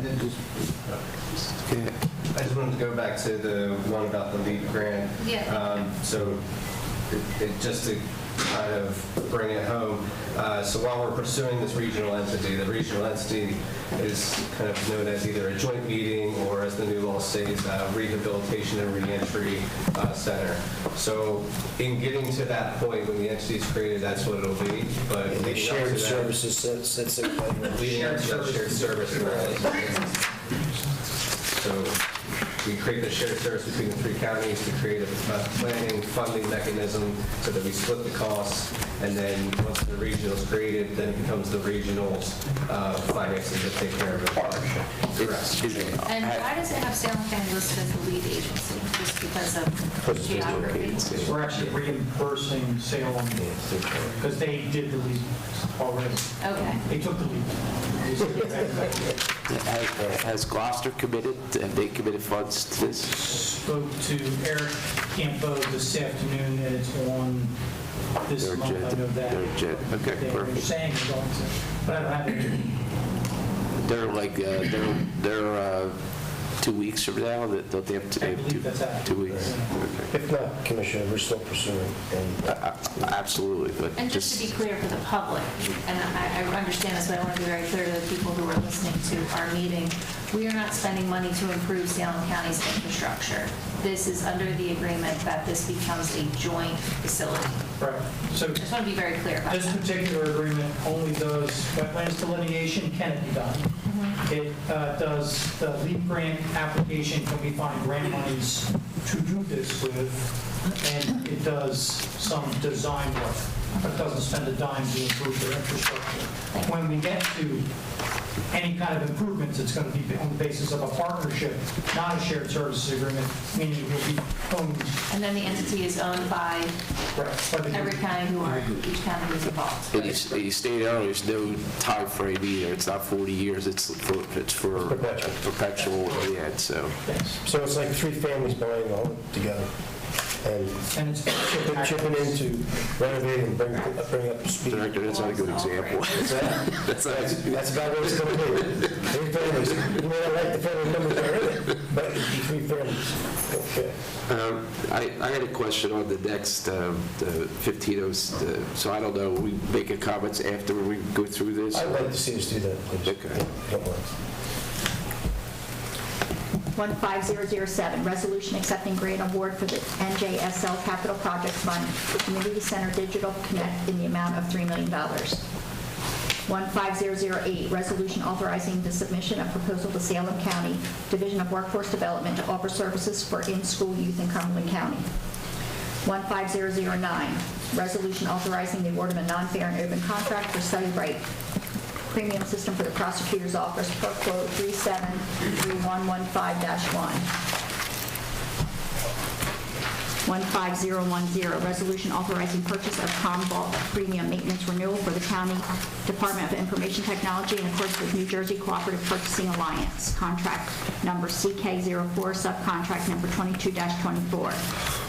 15011, resolution authorizing the award of a non-fair and open contract for repair of a rolling security gate at the Cumberland County Courthouse. 15012, resolution declaring one lot of firearms and various related accessories held by the County Sheriff's Office as surplus and unneeded property, and authorizing trade-in credit to be used toward purchase of new firearms and related accessories. 15013, resolution authorizing the award of a non-fair and open contract for ServGuard System B receiver alarm monitoring system equipment replacement for the 9/11 emergency communications. 15014, resolution approving change order number 1 to contract for proposal for community support services, Older Americans Act services for elderly and disabled for the 2022-204 area plan contract, RFP 21-50- second renewal. 15015, resolution approving change order number 1 to contract for community support services, Older Americans Act services for the elderly and disabled for 2022-2024 area plan contract, RFP 21-50- second renewal. 15016, resolution authorizing grant application to the New Jersey Office of Attorney General for sub-grant under the FFY 23 Stop Violence Against Women Act grant program. 15017, resolution authorizing execution of memorandum of understanding between the American Red Cross and the County of Cumberland by and through its Office of Emergency Management in preparing for, responding to, and recovering from emergencies and disasters. 15023, resolution canceling expired contracts for March 2024 covering material services and supplies. 15024, resolution authorizing purchases from state contract vendors. 15025, resolution declaring a 2013 Ford E450 minibus VIN number 1FD FE 4FS7DDB 04930 used by the Cumberland Area Transit System as surplus and unneeded property and authorizing disposition via government deals online auction. 15026, resolution authorizing purchase from New Jersey State contract vendor for provision of porter services for the Cumberland County Department of Corrections. 15027, resolution declaring April 2024 as National Child Abuse Prevention Month and inviting the community to attend the Pinwheels for Prevention Garden Ceremony on April 10, 2024. 15030, resolution exercising second option to renew contract for providing global positioning systems, satellite-based offender tracking services for the Cumberland County Department of Corrections, RFP number 22-19. 15032, resolution affirming emergency to exist at the Cumberland County Department of Corrections regarding repairs to the jail's annex elevator system on March 6, 2024, and affirming the repair thereof. 15034, resolution authorizing increase of monetary ceiling for legal expenses in the litigation matter of CCJ Energy Partners, LLC versus Cumberland County, docket number CUM-L-713-20 in accordance with NJAC 5:30-5.3 through NJAC 5:3-5.5. 15037, resolution amending resolution 2024-14, appointing Commissioner Romero and Commissioner Lodes as co-liaisons of the Cumberland County Social Services, amending to replace Commissioner Lodes with Commissioner Taylor. 15038, resolution approving change order number 2 and final to contract for FY 2022 Federal Road Program, City of Vineland, Cumberland County, New Jersey, Federal Project number STVGP-0655, bid number 22-38.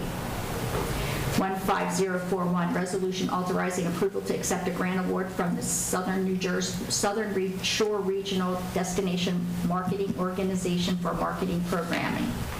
15042, resolution declaring one Sea-Doo jet ski watercraft model GTX 4-TEC Limited, VIN number 1H9FS19141113512 surplus and unneeded property, and one load right trailer model WV1200WT, VIN number 5A 4YNSJ19L2050429 as surplus and unneeded property and authorizing sale to the City of Millville Fire Department.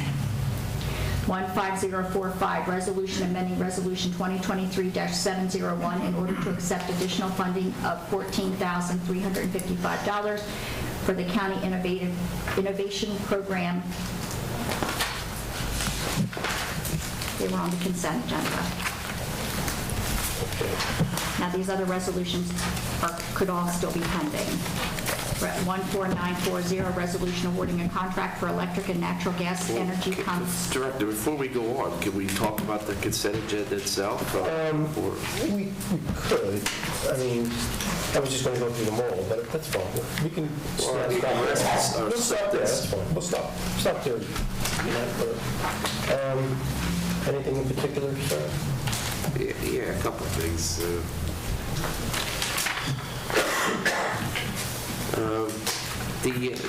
Is there any consideration, this is 15006, is there any idea of at least thinking about doing this in-house, to conduct a preliminary assessment of the middle part, instead of doling it out to the T&M,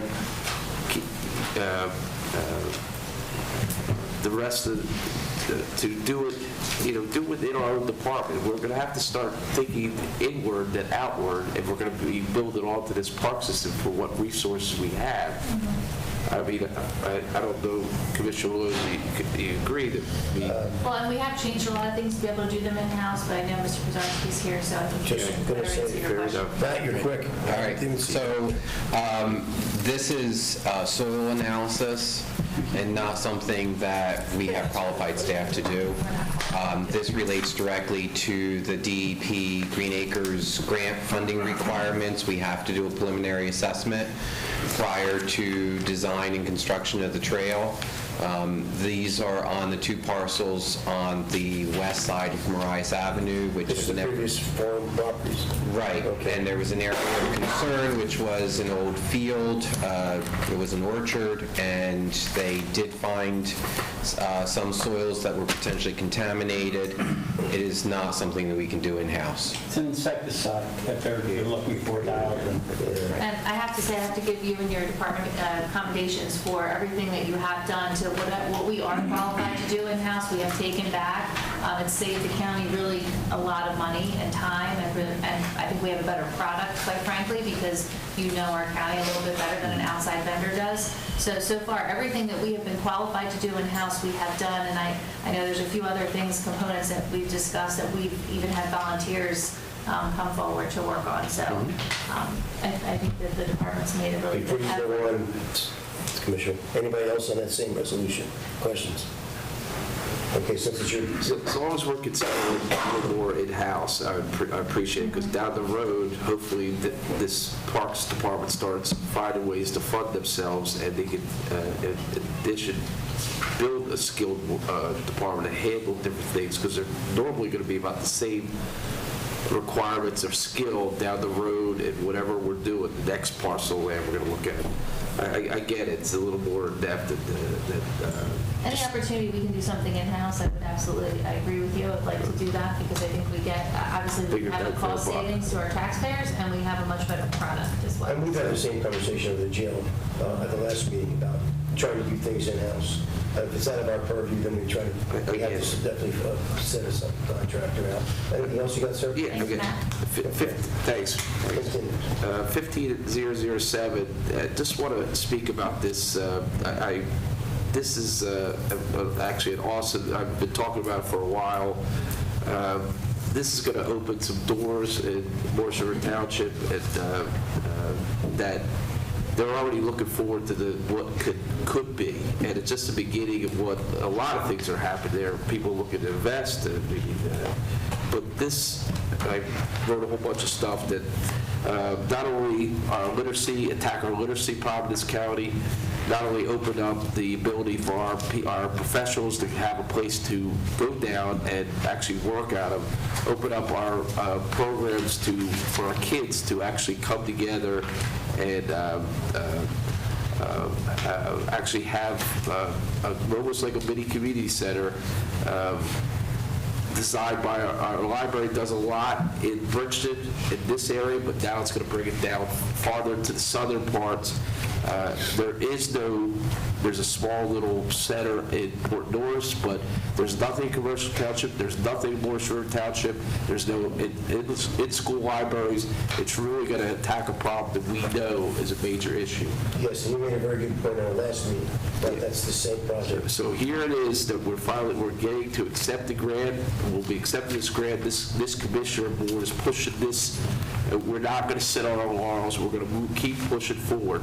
This gives us an end point to our middle mile. It also extends that maybe it's almost like a tourism center that people can actually wash their hands and do a lavatory when they're coming down to visit our historic sites, our East Point Lighthouse, our things we have that are, there's many historical sites I've been pointed out to, but we have programs. Here's a place that they can stop before they get head back up. We do not have it. It's just so basic, and we don't have it. Is this just for the construction, or is this more also startup operational costs? Well, This is just for construction? yeah, and that's what, because it was kind of alluded that this is opening doors, and this is an investment into our future, into our county. Yes, it's going to be eventually we're going to have to fund. We're going to actually have people work there, but it's a step in the right direction for a lot of things, and they're looking forward to it. On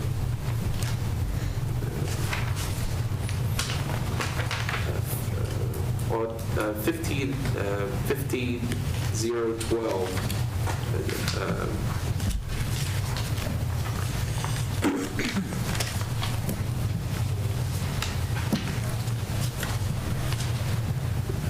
I just want to comment on the sheriff's department, our new sheriff, who took inventory of what they had in their department and saw that they had stuff that they didn't need and made a deal to get stuff they do need to operate effectively. And I commend, this is just an outcrop of this. There's many other areas he's taken inventory stuff and cleaned stuff up that's been sitting and gotten rid of stuff. Here's an outcrop that he's actually trading something that we don't need in this county for something they actually do need. Really, it's a credit and a purchase. It's a win-win for everybody, and I just want to kind of commend him for what he's done in a short time he's been there. And this is another result of this. He's seeing how to reduce costs for the county and the sheriff's department. Correct. Then on 15-017, the question I have on this one is, have we never had an agreement with the Red Cross before, the emergency management? We ever had an agreement before? Is this something we discovered? I don't know if they're here. We've had one in the past? Why all of a sudden now do we? This is the update. Update, okay. Commissioner, before you go move on, does anybody else have any comments about previous resolutions? Okay. So, now, this is 15-025. And I noticed we're going to retire a bus, a CATS bus, which is great. We're going to sell it off. I've asked for over and over, time and time again, to have a bus when we have events in this county. I've been told we don't have any vehicles available. If this engine works in this thing, it has 220-some thousand miles. Why don't we put this aside so when we do have events, and I'll give you the Butterfly Festival down at the East Point Lighthouse, our historic events out in Greenwich, that they've asked to run people from the parking lot to where the event's being held. Can we do that with this vehicle before we auction it off? We've never. Is Mrs. Sarah? This is taken away from the. It's ready to remove from CATS? Yeah, it's removed from CATS. It was a CATS product. CATS bus. Does it have an engine? The first question is the engine work in this thing? Well, then I'd like to take it off the consent agenda. You want let someone like to speak to his? Barbara, There you go. Barbara has answered. Thanks. The CATS bus or the CATS bus. I saw that bus. I thought it was in pretty bad shape, but I couldn't. Yeah, according to the mechanic, it is. The floor's busting out on it, and it's not really safe. He's declared it not safe for public use. I mean, if the county wants to put funding in to fix it, I mean, once we declare it as not needed, then the county can, we can transfer it to another department. We've done that with the road bus, with the Human Services. We transferred a bus to them. The freeholders or commissioners have a bus that was transferred to them. We can do that.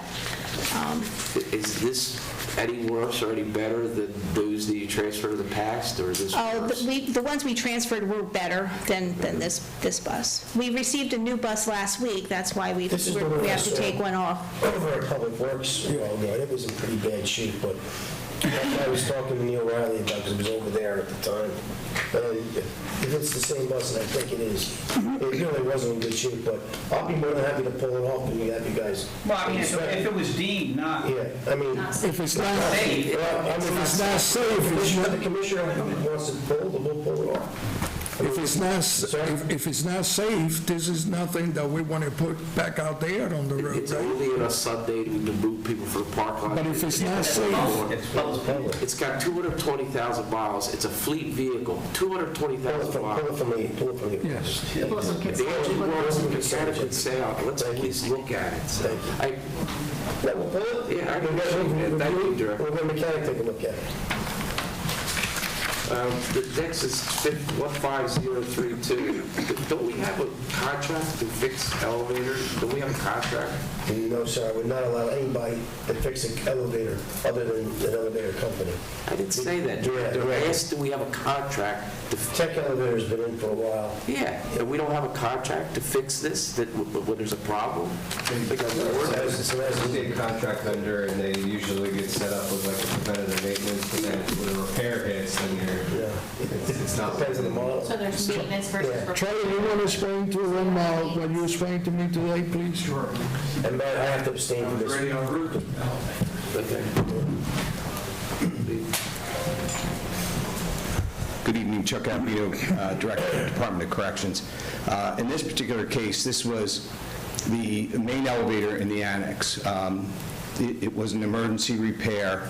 As Jeff pointed out, they are a state contractor, so we are following. But there's even these contracts that you have with these vendors to service your equipment. It doesn't include the cost of a repair. It's just basically a service contract that they're not on call for you, but they're set up to make your necessary repairs. In this particular case, this vendor went like above and beyond. It's an older elevator, as you can imagine from the annex, and it would have been 90 days for him to acquire the motor that needed to be replaced. Instead, he located parts from all over, different vendors, had them shipped, and is actually rebuilding the motor on site. And I'm pleased to report that he's, I think, about a day ahead of his estimate, so we should end up saving maybe about $4,000 off of Director, that. I'm not questioning repairs. It's just I thought maybe we should have, because I know it's an older one, and I figured maybe we had some contract because how many elevators you have in there? 1, 2? 3. That we have no contract that would cover us in case a major problem happens. I don't think we would have one to do with, I think you're stating that we just call them and they fix it, and Under it's all normal included. circumstances, service contracts do not include The cost, repairs. right. Service. And the director and I talked about this at length, and it just seemed that it was a very important elevator, needed to be repaired, and that it could be done much more expeditiously the way he proposed it, as compared to waiting months for it to be done by going through a normal process. And there's 3 main elevator companies within the East Coast, Schindler, Otis, and Tech. And they're the most qualified to actually perform this here because, and I have to abstain for this particular, because I do counterweights for this company and several other companies. So I know the company, and I agree with Mr. Albano that this is something that needs to be done, especially for insurance purposes, because God forbid we had a problem. Absolutely. Director, I'm not questioning the doing emergency. It needs to be run, but I just figured we had something because we brought these companies in. Okay. You're not incorrect. We do. Let's move on to the next. Okay, I'm good. Thank you, Mr. Yeah, now, this 15034, I would like this pulled off the agenda too, to talk about this, so. Okay. All right? Yep. Process. Okay, thank you. Anyone else have any comments? Commissioner Marshall. Commissioner Taylor. The only comment that I have to make has nothing to do with the resolutions, and that's just how much I appreciate our Mayor Rothman, Committeeman Jordan coming in with the presentation. That's all I have to say. She didn't even say that well. I didn't have the opportunity at that point in time, but that's I would have given it to you. Thank you. Commissioner Romero? No, I'm good. Commissioners? No, let's vote. Okay, let's vote. No, we're not voting. No, go back. We're going to resolutions. We're going back to Resolutions. Yes.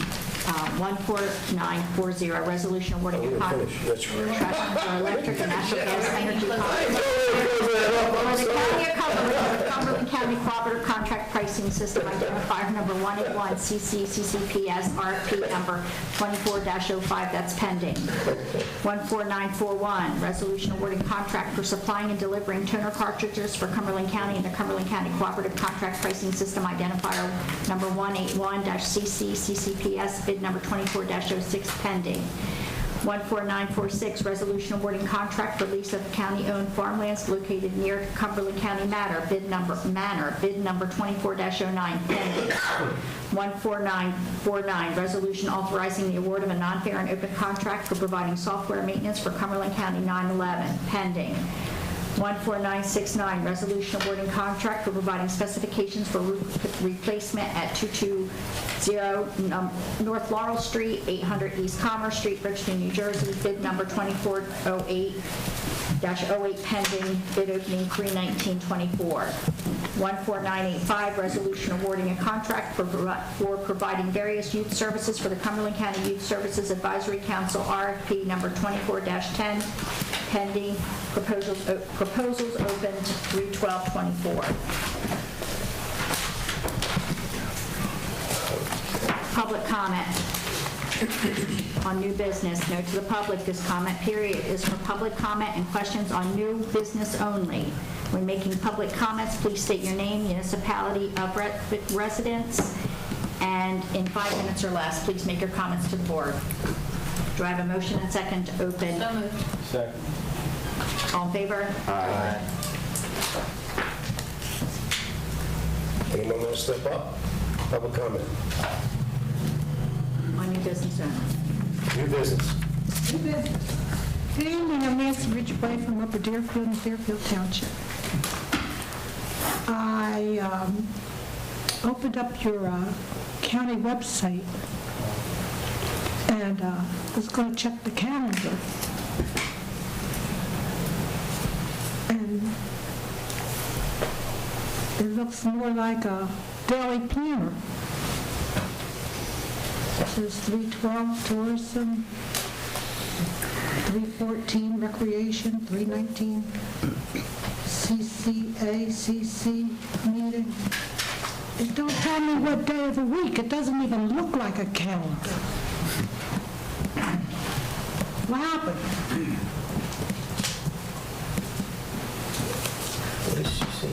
I got to get out another calendar to see when these dates are. And that doesn't make any sense. We're not seeing what you're saying, Mrs. Yeah, I know, but you go to your county website, open up the calendar for your meetings. And it's not really a calendar. It looks like a daily planner. Okay. And some other people was complaining about their departments and how you changed them. I got something else that's really been bothering me for a few months now. Let's see, we had a meeting here in January, we had 2 in February, and we got 1 now. That's 4 meetings. And nobody has took notice, and nobody's done anything. It might be a minor detail, but if you can't take care of the minor little things, how can we trust you to take care of the bigger things? That's the thing of it. How can we trust you? We live in America. We have an American flag. We live in the state of New Jersey. Where's my New Jersey flag? This is Cumberland County. Cumberland County has a flag.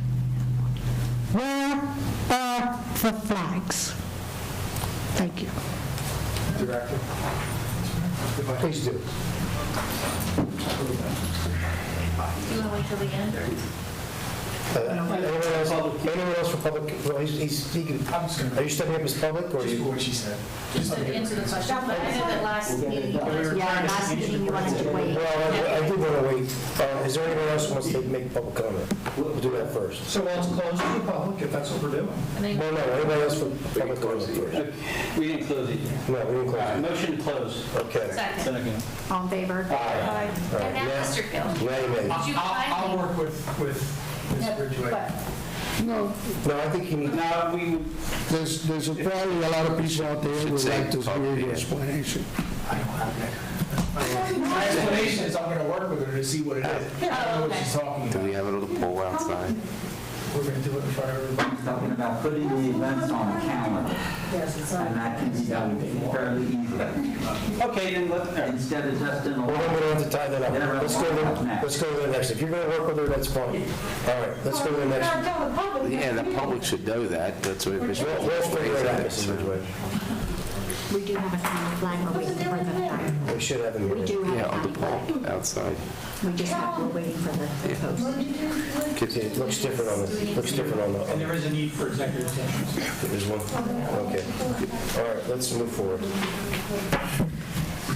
Resolution 2024-181, resolution for providing a meeting not open to the public in accordance with the provisions of the New Jersey Senator Byron and Dare Open Publics Meeting Act, NJSA 10:4-12, matters relating to collective bargaining agreements, matters relating to litigation, negotiations, and the attorney-client privilege, matters relating to the employment relationship.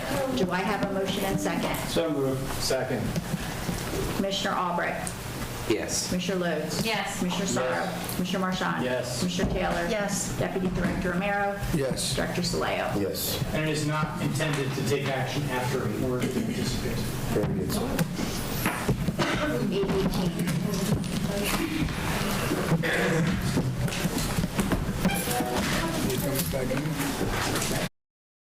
This has been a QBC television production, in association with our partners and sponsors. QBC broadcasts on Comcast Cable Channel 22, and live streams its programming on Facebook and YouTube. All rights reserved by Quinn Media and QBC, programming that serves the South Jersey market.